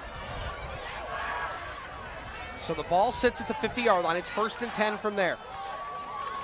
Cedric takes, gives, trying to find the left edge, does slightly before he's hauled down out across the 45-yard line to the 42 goes Carson Lovett. It's a gain of 8, 2nd and 2, clock under 11. So something for our viewers here. Earlier in the game, the Cass Tech offense was a lot of pulls using the guards, bringing those guards around. King noticed that, and that's how they are getting in, filling those gaps with those big defensive tackles. Now they're starting to go with this little 3 men in the backfield, and now they're pulling them around, using those guys to make blocks, and having those offensive linemen just push forward makes things a lot simpler for them. Cedric takes. Great Gibbs hole. with a hole, trying to find room, does. First down run out to the 35-yard line. Nice run once again, Carson Lovett. They're feeding them. Yeah, and if you're Detroit Martin Luther King here, the Crusaders, you got to start changing things up at the line of scrimmage like you were in the first half. I mean, earlier we saw these guys dancing around, not really getting down into a stance, making this offensive line confused, and it's kind of gotten bland. And Cass Tech is taking advantage of that, really on both sides of the ball. So Julian Taylor, this time they give it to Hendricks in the backfield, just shifty. Finds a little bit of a gap inside on that line. Picks up about 3 out to the 32. 2nd down and 7 coming up here. Biggest thing is playing clean football. Got a great kicker. Worst case scenario, if it gets down to 3rd down, 3rd and long, you don't want to make that any longer than it has to be. Set yourself up to get points on this drive. Whether it's 3 or 6, got to set yourself up for success here. No errant mistakes, no penalties. Keep it clean, play your game, keep getting a push up front. And that clock continues to run. And I think that's exactly where this Cats coaching staff's head is at. Clock's at 9 minutes to play here in the game, all tied up at 12. Here's a little screen out to the flat. No dice, goes incomplete. Looking for Sadler. So the clock will stop. And it's going to be 3rd, and we'll call it 7. Yeah, now that one goes on the QB there. Just a little high. Yeah, I mean, as a quarterback, you practice the one-step drop. It's not really a drop back at all. It's the idea you get the ball and you throw it. You always practice without laces. We used to have balls over at North that didn't have laces at all. It's just one of those. You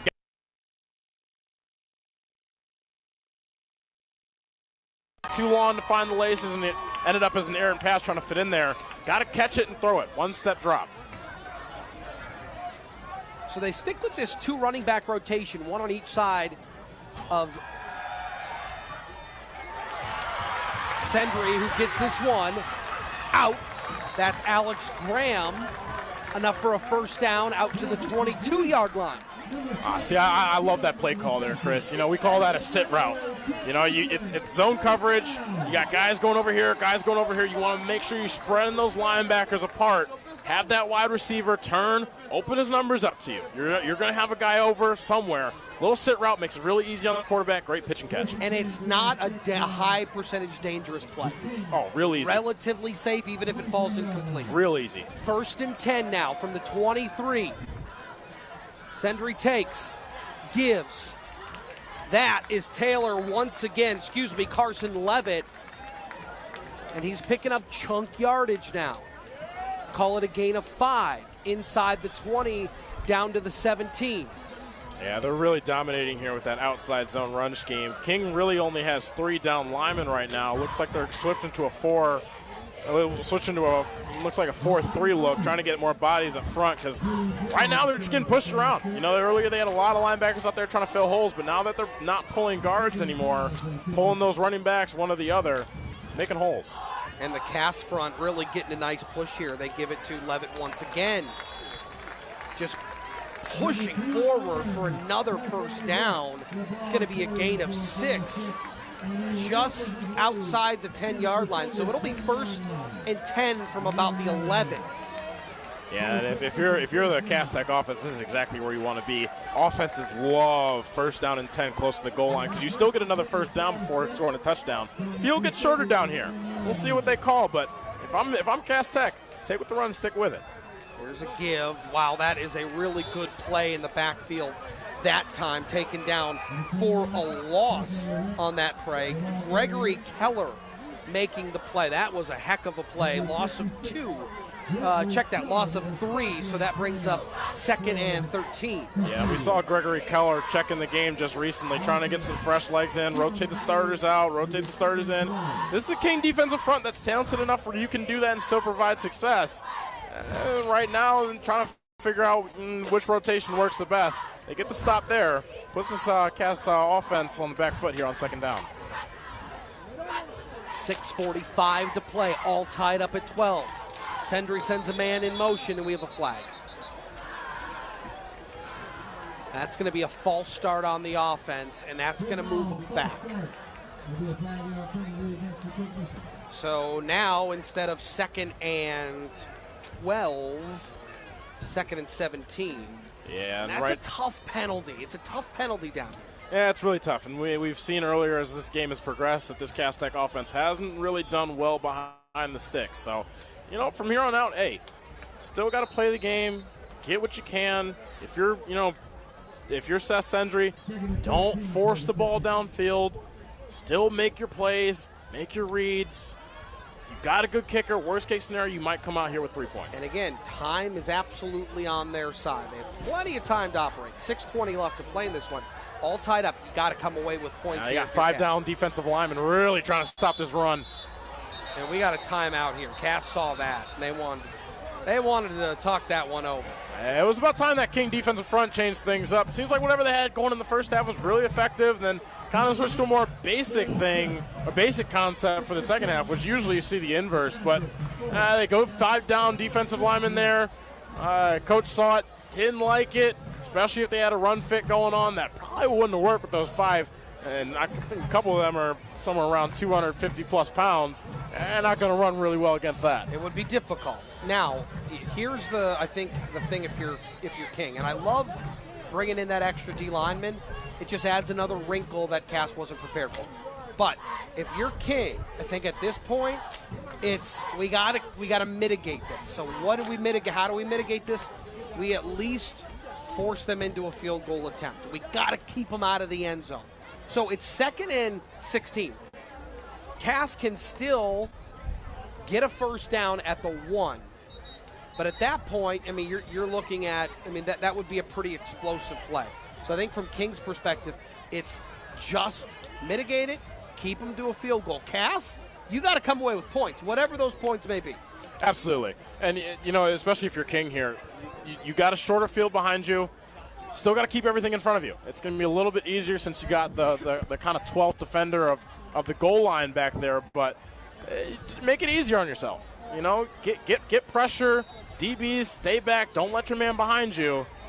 We'll see what Cass Tech does here offensively in terms of their play call. And King stays with 5 down defensive linemen. They want to throw. Sendry trying to find somebody. That ball's tipped. Incomplete. Wow, that was a really, really nice job. Rontrez McLeod got a hand on it, so ball falls incomplete. More importantly, it stops the clock. 6:10 on the clock here in the 4th quarter, and it's 3rd and long here for Cass. And King did exactly what they were supposed to execute there. Like I said, kept everything in front of them.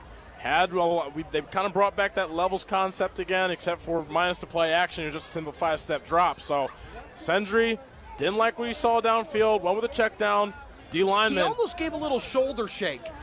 He wanted to go to the flat, gave a little shoulder shake towards it, and then the defensive end kind of waffered at it, and then he still went that way, and obviously it was blocked. Oh, yeah. But nice little shoulder shake there. Oh, yeah. You love to see that. So, all right, big 3rd down. Trying to give it the run, inside zone, inside the 20, and then taken down. I don't know if he got any positive yards. We'll call it no gain back at the line of scrimmage. So now the clock runs. Under 6 to play. Huge kick here. And it is a huge kick. And we've seen that George Sanchez Murillo has a huge leg. Now, that doesn't mean that this is an easy kick. Still a very difficult field goal attempt here. Yeah, he hit from 35 earlier. This one's going to be from about 30. Roughly. Just a little bit. The biggest thing is the operation. This kicker's got a leg. Just got to set it up well for him. He looks like me when I'm out on the golf course on a very important chip. Grabbed a little grass, threw it up to find the wind direction. That gust is a factor here. No doubt. High snap. Corralled. That ball just floats. I think he pushed it to the right, and he did. Pushed it to the right. That King defense holds, and Cass comes up empty. Yeah, and that's a big stop for this King defense. But like I said, this kicker's got a big leg, but it's all more or less about the operation. We've seen a handful of errant snaps, both on, both typical teams. offense, for both teams. So, it's just, you got to be perfect. In these games, you got to be perfect. Even though it's week 3, these programs, despite being high school programs, are ran like collegiate programs. And in games like this, you can't have high snaps. Saw the kicker kind of hesitate a little bit. Didn't really get everything that he wanted underneath that kick. Pushed it to the right just by a couple inches, and, you come away with no points. Two powerhouse teams, under 5 minutes to play in, look, I don't know.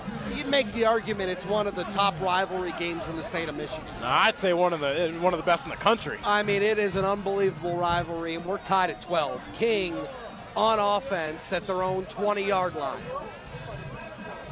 after the missed field goal. Cass has done really well with stopping the run here. If you're King, you want to establish that again. If not, like I said, they love that short passing game. Get back to that. Get your speedsters out in space. You got athletes on this team. Time to give them the ball. Let them make a move. Break some tackles here and there. This Cass defense has to stay sound. Daryl Flemister, the sophomore quarterback, settles into the shotgun, calls for it, fakes it. Now he's going to roll to his left. He's got to square those shoulders. He's in trouble. Just tip-tosses it, and it goes incomplete. Woo, boy. Little Patrick Mahomes there in trouble. Just tried to flip it, and that was very dangerous, but it falls harmlessly to the turf. Yeah, Second Patrick down. Mahomes likes to do that, but so does Will Levis, and we saw how that turned out for him. So I don't want to compare anybody yet to NFL quarterback. That was a little Mahomey, but a little shooting from the hip. Yeah, a little shot from the hip, Second and 10. Clock stops. 4:57. Tied up at 12. King looking at a second and 10 from their own 20.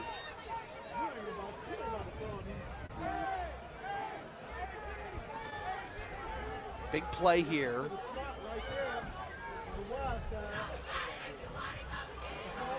Man-on-man coverage here defensively for Cass.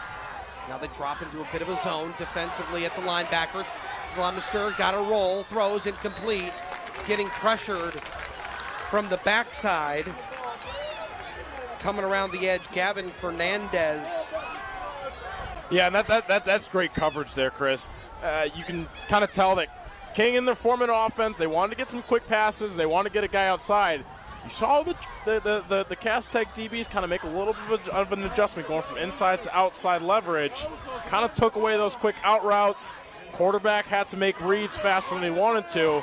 Moved around, great pressure there by Cass Tech. Doesn't end in a sack, though. Still 3rd down and 10. 3rd and 10. Big play here for King if they want to stay on the field, keep this drive alive. Here's Flemister. Nope, man, we have a whistle. We got a timeout here for King. They want to talk this thing over. So let me ask you this, whether it was swimming, track, football, whatever it was. Were you a superstitious person? Are you a superstitious person?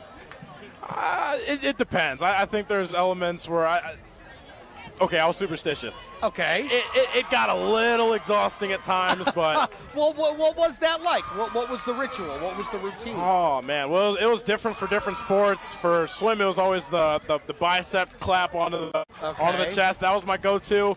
For track, I had my highlighter spikes. I only wore them for meets. They weren't for practice. Okay. Those were meets only. Football was more or less the kind of game prep. Right. It's less of the pregame and more of like the day before, night before. Okay. Got to go to bed at this time. Sure. And, so. Was that stressful? Or was it just part of the routine? It's just part of the routine, man. So then let me ask you this. Game day meal. What was the go-to meal? Cinnamon Toast Crunch, my man. Okay. Cinnamon Toast for breakfast. No school lunch for lunch. No school lunch. No school lunch, yes. operating on serial only. Here's Flemster, wants to go down the field, pushes it. Oh, nearly had a man. Incomplete. Boy, I'll tell you what, that was a heck of a throw. He was looking for Damon Stennis, but it falls incomplete. Got a flag down here, I think. Flag near an ineligible man downfield. Ineligible man downfield. So they'll decline it, and King will have to punt it away. Well, regardless, like you said, I love the look there. Yeah. I mean, there's been so many conversations with the idea of the too high safety, and when teams are in cover two, there's a very, very, especially for the deep ball, there's a very small window of error, and fitting it behind that hard flat corner in the zone safeties. Fits it in there a little bit, kind of puts it over the top a little bit too far. Still only in a position where if somebody's going to get it, it's going to be his receiver. You like to see that. That's very, very good coaching. Very, very good throw there. So now back deep here for Cass, Alex Graham. That's going to take a King hop out of bounds near the Cass 45-yard line. We'll see exactly where they spot it. So it is going to be at the 45.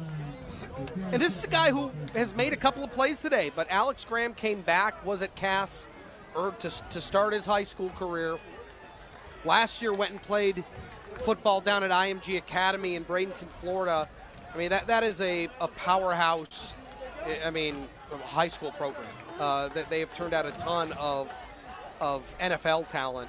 And he came back and he said, I want to play in games like this King game. I want to play with my brother who's a freshman on this team. And so it's very cool, kind of city pride and Cass guy through and through. Yeah, and I think that's that has a lot to do with the culture here as well at Cass Tech. You get alumni all the time returning, old coaching staffs returning as well. Here's a give. Very tough sledding up the middle. That was Carson Lovett on the carry, but Richard Stewart again making his presence known. Gain of a half a yard, 2nd and 9. But these Cass, alumni, students, and staff, they love coming back here. Yeah, they love coming back here. It's more than just tradition. It's culture. It's embedded in here at Cass Tech, and not just the athletic standard, but the academic standard as well.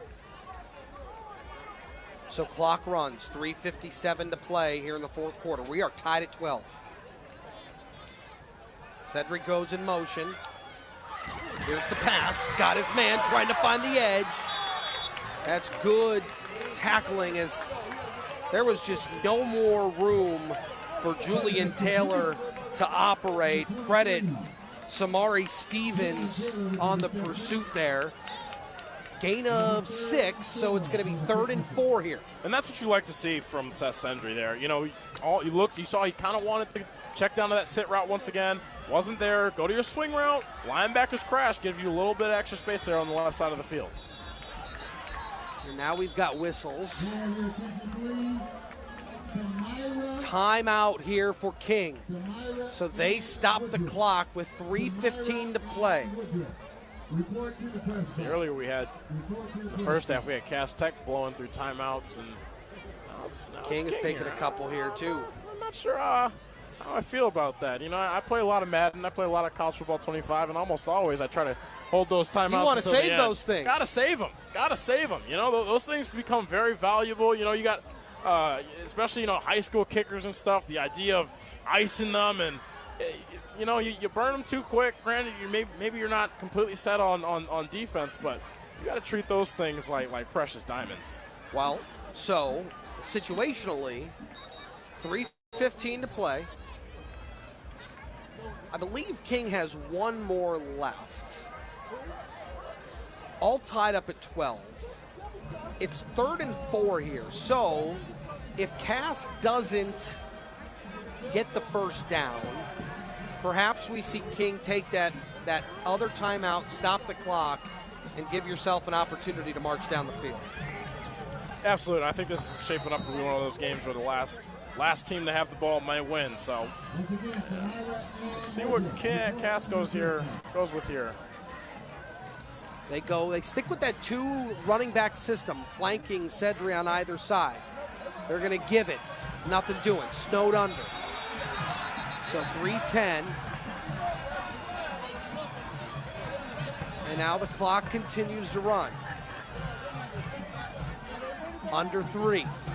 Yeah, and Cass is hindsight's gonna have always to punt it away. 2020.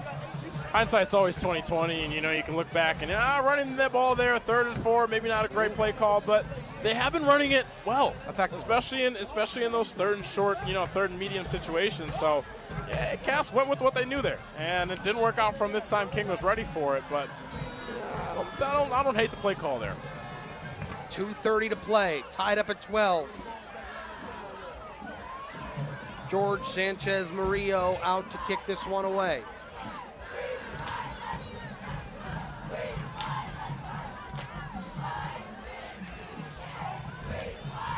He calls for it. Low snap, it rolls. He picks it up, and he slips. Oh my goodness.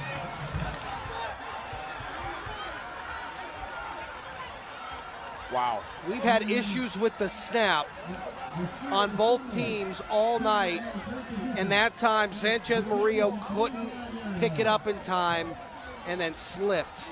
And now King, with just over 2 minutes to play, will have the ball in plus territory at the 25-yard line, all tied up at 12. That's one hurt. You've had special teams miscues all day, really on both sides. You mentioned the multiple errant snaps, and at a time where you need it, you just need one more to maybe come out of this game alive and put King on the back foot offensively, and can't execute there. All right, 1st and 10 from the 25. Fleming gives it. Tayshawn Henry rushes for 8 inside the 20, down to the 17-yard line. On that clock. It's going to be 2nd and 2 coming up. Clock continues to run. $1:49 to play. All tied at 12. Flemister takes, gives again. 1st down. Tayshawn Henry. Clock runs. 1st down. Yep, and this is listen, the King offense here, this offensive line is going to have a chance to take over this game. You want it, push them away, and go get it. On the other side of the ball, if you're Cass, you know what's coming. All right, They're Cass trying to run that ball. And Cass is going to take the timeout. Yeah, you almost have to there. So Cass takes the timeout. They stop the clock with $1:31 left. If you're King, though, got to remain aggressive here. Remember, the reason that this game is tied because you've missed 2 extra points. One of them was one of them was also because of a bad snap. So if you're here, you got a minute 31. If you're King, you have to be thinking end zone. You can't think that 3 is a gimme here. No, certainly, and I, that would make things more harder on Cass if there's time left. But yeah, certainly, I think if you're King, you want to go for the jugular here. All right, so Cass stops the clock. It's 1st and 10 from the 14-yard line. 1:31 to play. Tied at 12.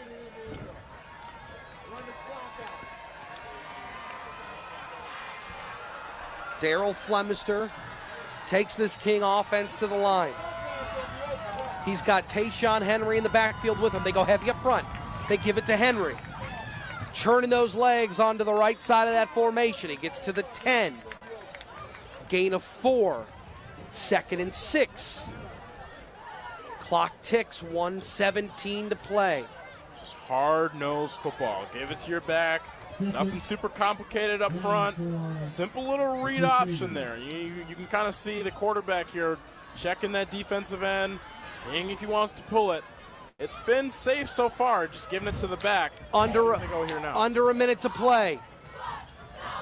Flemister calls for it, pulls it, throws it, nobody home.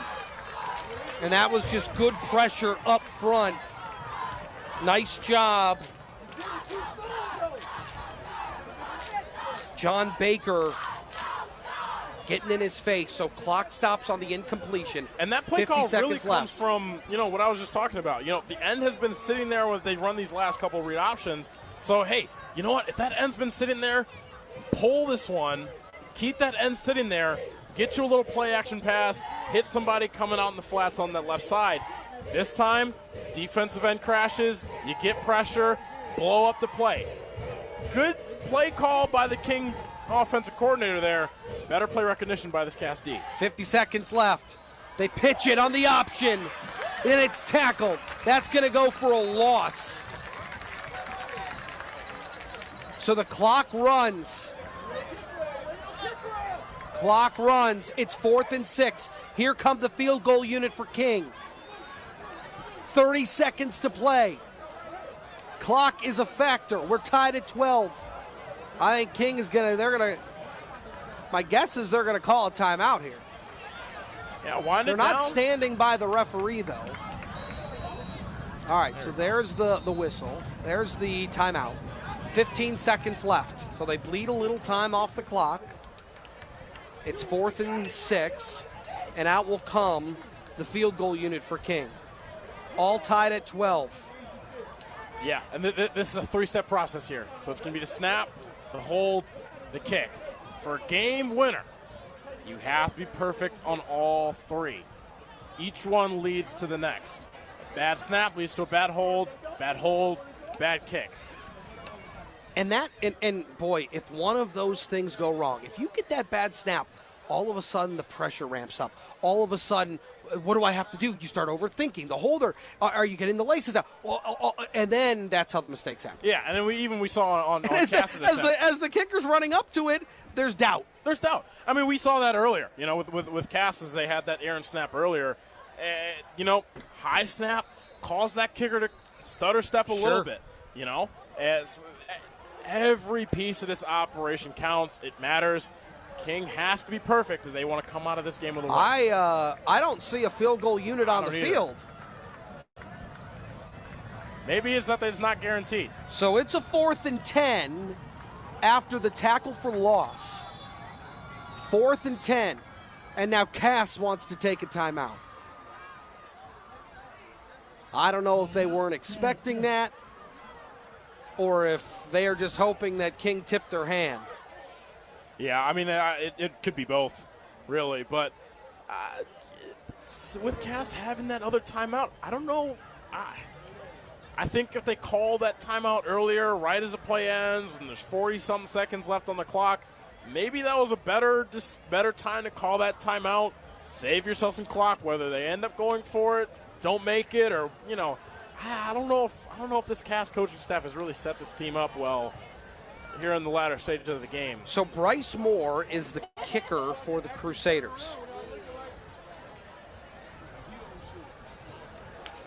Let's see if we end up seeing an 83 coming out, and I don't. I see Daryl Flemister and this offense coming out. And that's King trust. Trust your athletes, trust your playmakers. Hey, we need a play, big game, go get it. And to your point, they've had issues on the extra points earlier. Nothing's guaranteed. All right, 15 seconds left. 4th and 10. Tied up at 12. Huge implications here for both teams. 4th and 10. Flemister takes. Looking out left. Now throwing over the middle. Incomplete. He had a man. Looked like he had Deontay Ellington streaking open near the goal line and missed him. High and wide, and now he was Cass takes over. Open perfectly. Had it right over the middle, wide open. Little pressure up front in Flemister's face. May have altered it, so credit that defensive front. But he had him. He was there. Just zipped it in there. A little bit too much juice on the ball. Had to get it out quick with the pressure in his face. I like the play call, like the play design there. Especially since 3 is not a guarantee. Sure. Especially if it's anything that we've learned in this game. I mean, King has had 2 kicking attempts and is 0 for 2. So you definitely can't take anything away from the play call there. And you leave Cass now with only 10 seconds to drive 90 yards. Yeah, this feels like a moment where you see some overtime here. You don't want to put yourself in a bad position. So I would imagine you get a simple run play or the knee from Seth Sedry. OT. So just like that, a little overtime.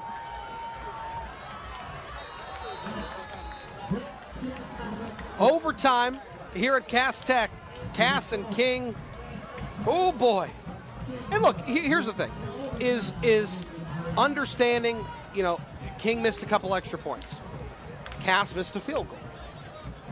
Both of these teams have had an opportunity to win. Both of them have had an opportunity to win the game. And I think that when you look back, there will be, I think, again, in the fun fan banter, it's like, well, we missed 2 extra points. And it's like, well, we missed a field goal. So the realities are both of these teams have had an opportunity to win the game. Yeah, and I think as coaches and players and even fans, as I look back, I think there'll be areas, I even look at that last pass. I mean, they might be kicking themselves, maybe lose some sleep tonight going into the weekend. But you know what? It's overtime. You're going to get another shot. At the end of the day, it doesn't come down to just one play. It might feel like it, and in some ways, some coaches and at varying levels say, "Oh, everything comes down to one play." But you know what? Hey, you got a lot of different plays to win the game. You ever remember playing in an overtime game? Oh, I'd never played in overtime. I played in some close games that came down to the latter end. I remember we had a game my sophomore year against Anchor Bay where it came down to the last minute, but not in overtime. Last overtime I remember was Grosse Pointe North and Grosse Pointe South in overtime at Grosse Pointe South. Grosse Pointe North needing to win to secure their spot. And all right, we'll take a break. Come back, bring you overtime. Cass and King tied at 12. You're listening to our Drive to the Game coverage here on WJ. Life can get busy, and finding time for doctor's appointments, it's tough. That's why I'm glad McLaren is making it easier. Now I can book online, do a virtual visit, or even check into the ER from my phone. Better access means better care. And with more providers and shorter wait times, they're making it work for me. McLaren, your care, our commitment. Find the care you need at McLaren.org. 1 in 4 Americans have a disability. I'm one of them.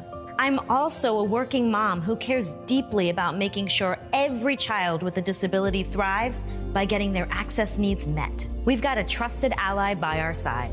Easter Seals provides children and families the foundation for lifelong success through early learning programs, skills training, and prep for college and career. That's my Easter Seals. Make it yours. Join us at easterseals.com. While retinitis pigmentosa takes Mark's vision, his family gives him hope, whether at the family business or at home with his wife and sons. He knows he's not fighting alone. For 50 years, the Foundation Fighting Blindness has funded research into treatments and cures for blinding retinal diseases, providing hope to people with vision loss. And for Mark, winning the fight means being there for his family. The Foundation Fighting Blindness. Together, we're winning. Help us end blinding diseases at fightingblindness.org. The 2024 F-150 is built Ford tough and proud to be the official truck of your Detroit Lions. Right now, returning Easy Plan lessees can lease a 2024 Ford F-150 XLT 4x4 Super Crew for $339 a month for 24 months, with $3,959 due at signing. See dealer for qualifications and complete details. Offer ends September 30th. See your Southeast Michigan Ford dealer today. Think Ford first.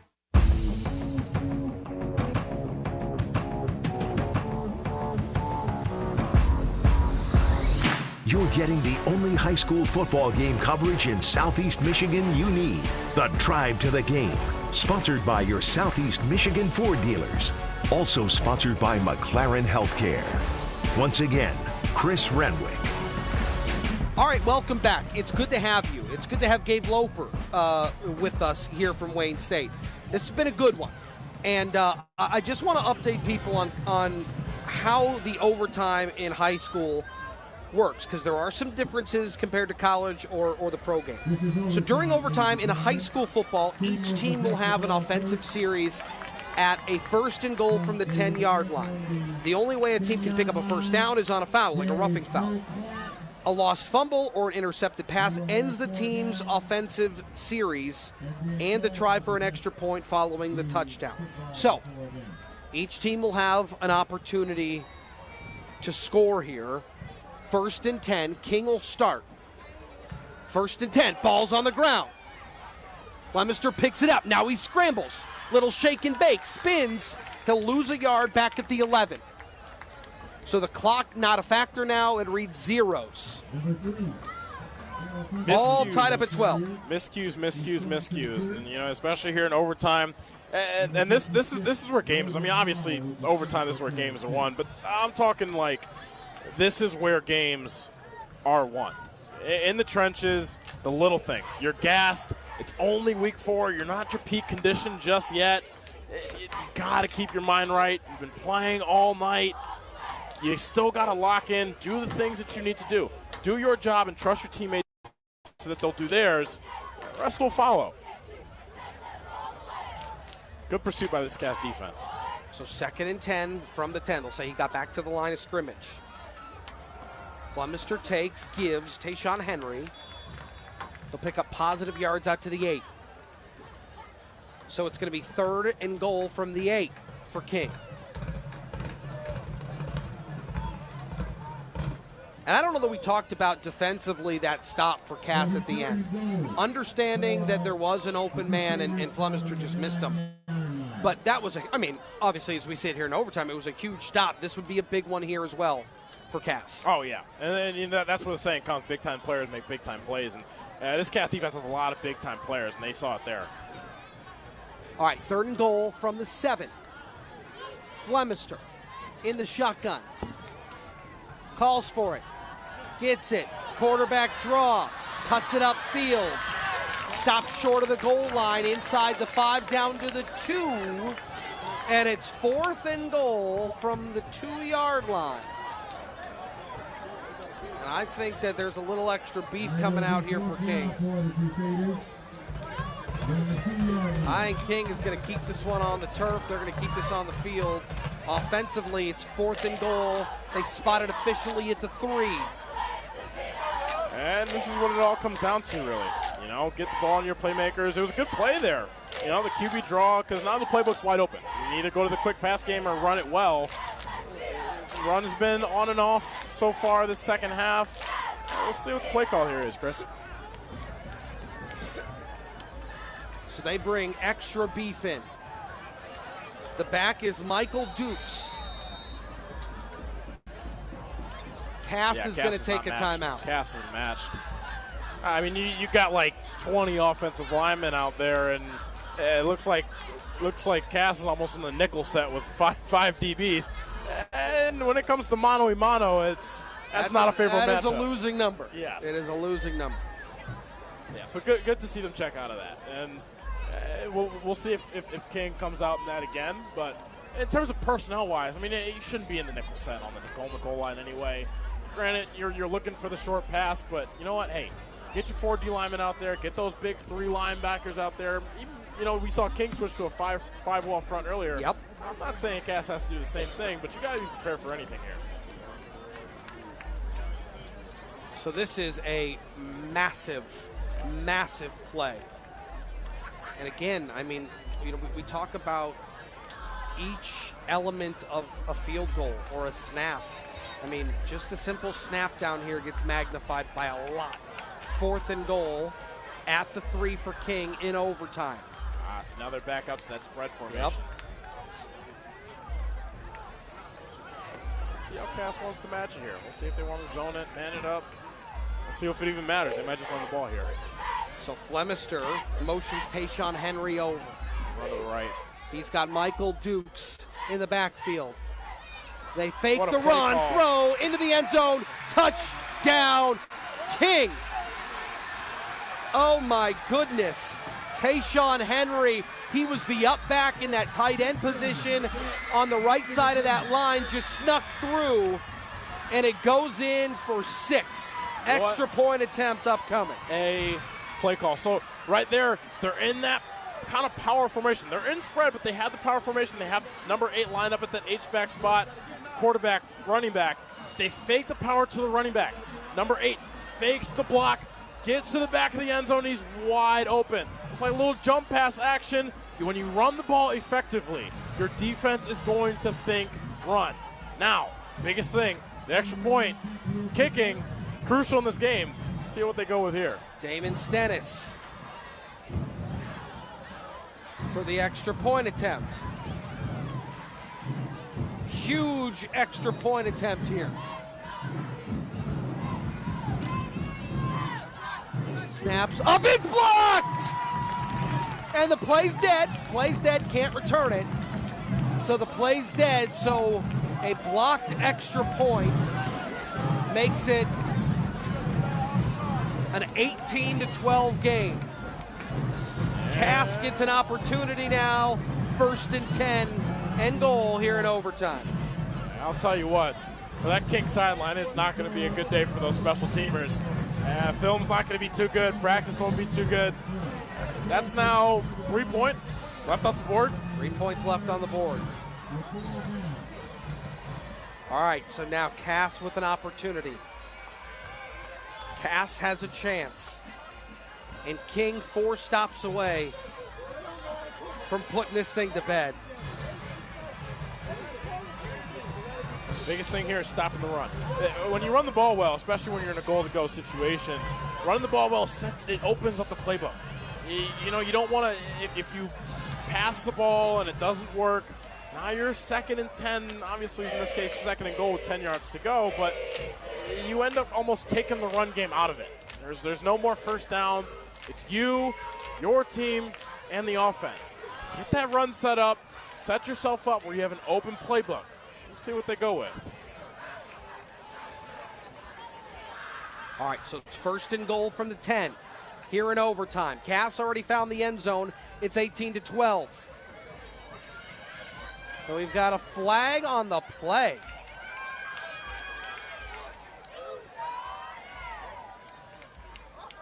I don't possibly know what the call is. Oh, illegal substitution. Oh, my. That hurts. Oh, yeah, boy, I mean, oh, boy. You know, I just talked about, you know, the idea of setting yourself up where you have an open playbook. It's still first down. Still first down. You're taking plays out of your book. And when you're in the goal-to-go situation, you need everything open. You can't do that here, especially in overtime. In this game, those are costly.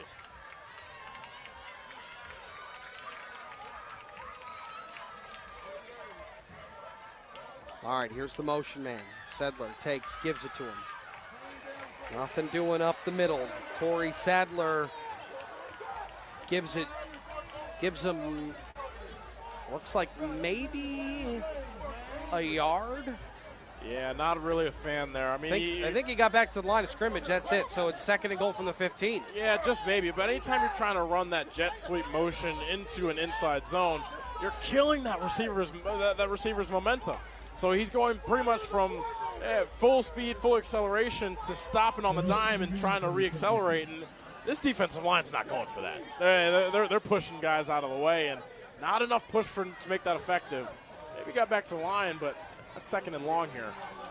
So 2nd and goal from the 15. Cass has to find the end zone to tie this thing, or King wins it. And now we have a whistle. And King wants to take a timeout. Talk it over.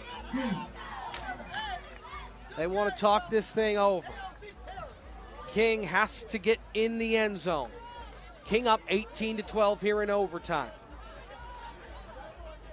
Yeah, I mean, if you're King here, I mean, you got really, I mean, your defensive playbook is wide open. I mean, you can send pressure. Well, and look, I mean, Richard Stewart has been a game wrecker on the interior. He's been an absolute animal up front. Absolutely. He has been a monster. Absolutely, and he's going to make his plays, and you can rely on that. And I think this King defense coordinator knows that, and you know, they might change it up a little bit here, move some guys around, and maybe bring pressure from another side.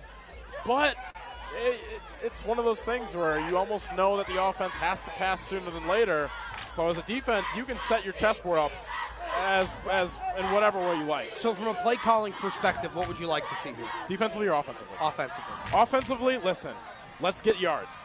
Whether it's draw play, screen play, get some yards, set yourself up well for 3rd down. Sedri takes, wants to throw, getting pressured behind, ball's out. If Cass doesn't recover, and they do, oh my goodness, that game was over. That is a game-saving fumble recovery by Evan Gooden. And now it's 3rd and goal from the 27-yard line. 3rd and goal from the 27. Now, if you're this Cass offense quarter, this is where you dive into those gotta-have-it kind of plays. Those plays are, they're not really up at the top of the play sheet. You kind of got to flip a couple pages to get to them, but they do have plays for this. Deep 10-yard outs. We used to call it a goat concept. You run a go on the outside and an out from the inside. Maybe get some 10 yards, maybe get 10 or so yards here. An ideal situation is you want to get it to first, it's 4th and goal from about the 5. Furthest back you want to be is a 7-yard line. If you don't have a gain here, this game is as good as over. So now, again, Cass has to find the end zone. They're at the 27-yard line. If your King, keep everything in front of you. They're staying very much in their base defense. They're not giving them a ton of cushion here. Sedri going towards the corner of the end zone. Incomplete. Yeah, Chris, he was he's going to looking want that for one Will back. Sykes. He's going to want that one back. I mean, you get it. He had him. You throw the ball right toward that pylon, right where the coach wants you to throw it. Just a little bit out of reach. We've seen so many of those today. Just on both sides. Quarterbacks just missing the receivers by a couple inches, give or take. Almost had it there. This is a play call. There's not many plays you have for this. King's going to play deep. Yep. So here's your prevent defense from King. This is your ball game. Last play of the game. It's 4th and goal from the 27. Seth Sedri in the shotgun. Got to have a shot at the end zone. Here comes the pressure. Steps up in the pocket. Gets hit as he throws. Intercepted. No balls on the turf. And that's it. Game's over. King with the big win. They come into Cass Tech and win an overtime thriller. 18-12. What a win for these Crusaders. Had to have it. What's your identity? No one knows really who you are. They know where you come from. You come in here to Cass Tech, 6th ranked team, take them to the brink, go into their field, come away with a victory. That is what this rivalry is all about. It's unpredictable. You got playmakers on both sides. They're going to line up for the handshake, but we're going to see how this goes. It's been a heck of an atmosphere here at Cass Tech. 2 power programs, slugfest back and forth. And at the end of the day, King comes away with the win, 18-12. Gabe Loper, it's been great, man. Absolutely. Thank you for coming. It's been a pleasure. You did a wonderful job. We appreciate you. Ray Templin, thank you. Dave Rieger floating around. Our whole team at WJR, thank you. Stay tuned for our post-game coverage with our friends over at SportsCaster. That's going to do it for us here in the booth. King wins it 18-12 in overtime. They are now 3-1 on the year. I'm Chris Renwick saying so long. Have yourself a wonderful, wonderful weekend. We'll catch you next Friday for our Drive to the Game coverage right here on WJR. Have a dream to...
With me, Justin Rose, a fascinating latest rendition of the Detroit City rivalry between Cass Tech and Detroit Martin Luther King Jr. King gets it done in overtime, 18-12. This game, highs, lows, and a lot of yellow hankies all over the field. But it was King who was able to finally get the last lap. Cass Tech had won this rivalry 3 straight years in a row. And if you've been paying any attention to this rivalry over its history, that doesn't happen very often. Players are on the field as we speak right now, celebrating on Cass Tech's field. And you can just tell these high school kids, they know how much this means to each school, to each fan base, to the student body, and most importantly, I guess not most importantly, but certainly importantly, to the alumni bases out there. This is something that they look forward to each and every year. And the only other time they can see each other is later, PSL championship game. That's a possibility for both of these teams. Plenty of Division 1, 2, and 3 talent all over the roster. And as the King players get a little bit closer over here, Taryn Fritching, she's trying to track down somebody for us out there. The way this game kind of unfolded, very interesting. King got off to a hot start with a 71-yard touchdown pass down the sideline. Then they scored again on their next drive. Then King did some things that gave Cass an opportunity, hiking the ball through their own end zone, giving them a safety. Cass Tech able to move down the field and get a field goal. And in high school, those are obviously not guaranteed because King missed both their extra point attempts. And then things got interesting. Fourth quarter, a 12-5 game. Sounds like a baseball game that got out of control.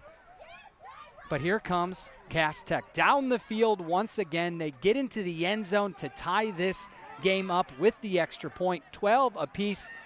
Both teams had an opportunity to score with a couple minutes left in the fourth quarter. Didn't happen, so we went to overtime. And, of course, high school overtime, each team possesses the ball one time, and it was King scoring a touchdown on 4th and goal from the 2-yard line. A pretty little designed play where Marquise White got out of the backfield. They faked the run and kind of little tight end pop pass into the end zone for the touchdown. Missed the extra point, and then Cass Tech had its opportunity, but King's defense stood tall, the tallest it had stood all game long, pressuring the quarterback into an errant throw that was picked off, ending this game, ending Cass Tech's 3-game winning streak over Detroit Martin Luther King, and getting them that big victory as they win it 18-12. Taryn Fritching still searching for somebody on the sideline. We hope to hear from one of the victorious players there as they are hoisting the trophy. Team huddled around it. They know that this rivalry game is a big deal. King fans are still kind of lingering around. The Cass Tech sideline has basically cleared out, and if you're a fan of any rivalry, you already know when your team loses it, you don't want to stick around. I can totally see why that would have happened. So, obviously, this game, what a fascinating one. A lot of high-powered offense in the first. Nothing really happening, but the penalties paid a massive price for both teams. High school football games can be rough and tough. This one certainly had all of the makings of another classic as these teams battled all the way into the end. Both teams taking plenty of penalties, some undisciplined action, false starts, the like, offsides, and then some after the whistle conduct as well. But when the rivalry is as heated as this one is, you had to kind of expect some of that. King able to overcome some of their own problems, getting things straightened out as they get ready for the team photo with the trophy. Certainly an interesting scene here as Cass Tech fans not happy that King has taken over that field. There, Dave Rieger working on the 1s and 2s for us over on our broadcast. Gabe Loper, want to give him a special shout out. You heard him during the broadcast today. Wayne State student, first opportunity ever doing some color commentary on a live radio broadcast. I don't know, folks. You be the judge. I think Gabe's got a future in this business. Sounds like he does. Let's bring in one of our students that we had with us here. It's Anaya Nesbitt. We're going to sit her down here and get her mic'd up. She was on the pregame show with us. Hi, guys. And hi, how are you? Good, how are you? Are you okay, first and foremost? I'm okay. You're okay. I'm getting there. I feel like the boys did try their best tonight. It's a tough game. This game has always been a tough game. It's always been 50-50. It's either Cass, it's either King. They're both very talented teams. I feel like tonight the technicians were in their head a lot.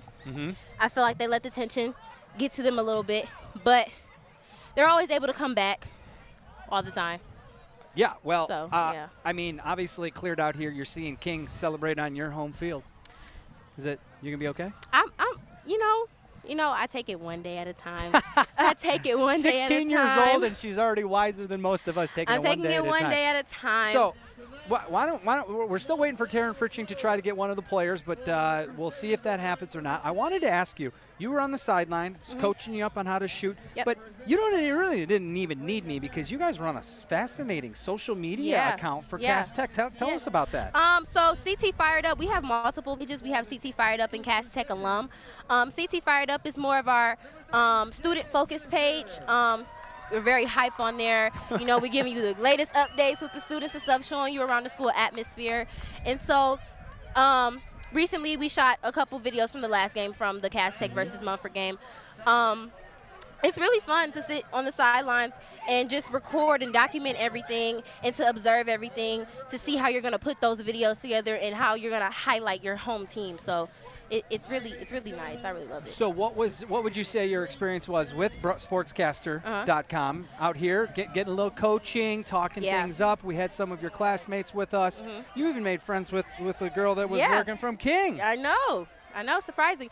So I feel like I learned more on a professional level, what I'm supposed to do. Thanks to you, Justin, I've learned extra tips along the way. It was more of like you taught me more things to pay attention to, how to angle a camera better about certain things. It was just really, it opened my eyes on more of content creating. Excellent. Especially in the sports field. Well, that's what we're hoping to do. SportsCaster.com, putting the mic in your hands. Any experience that you're looking for, if you're a high school or college person looking for more experience, SportsCaster.com is going to give opportunities. That's what we're trying to do, is we're trying to get the next wave of great broadcasters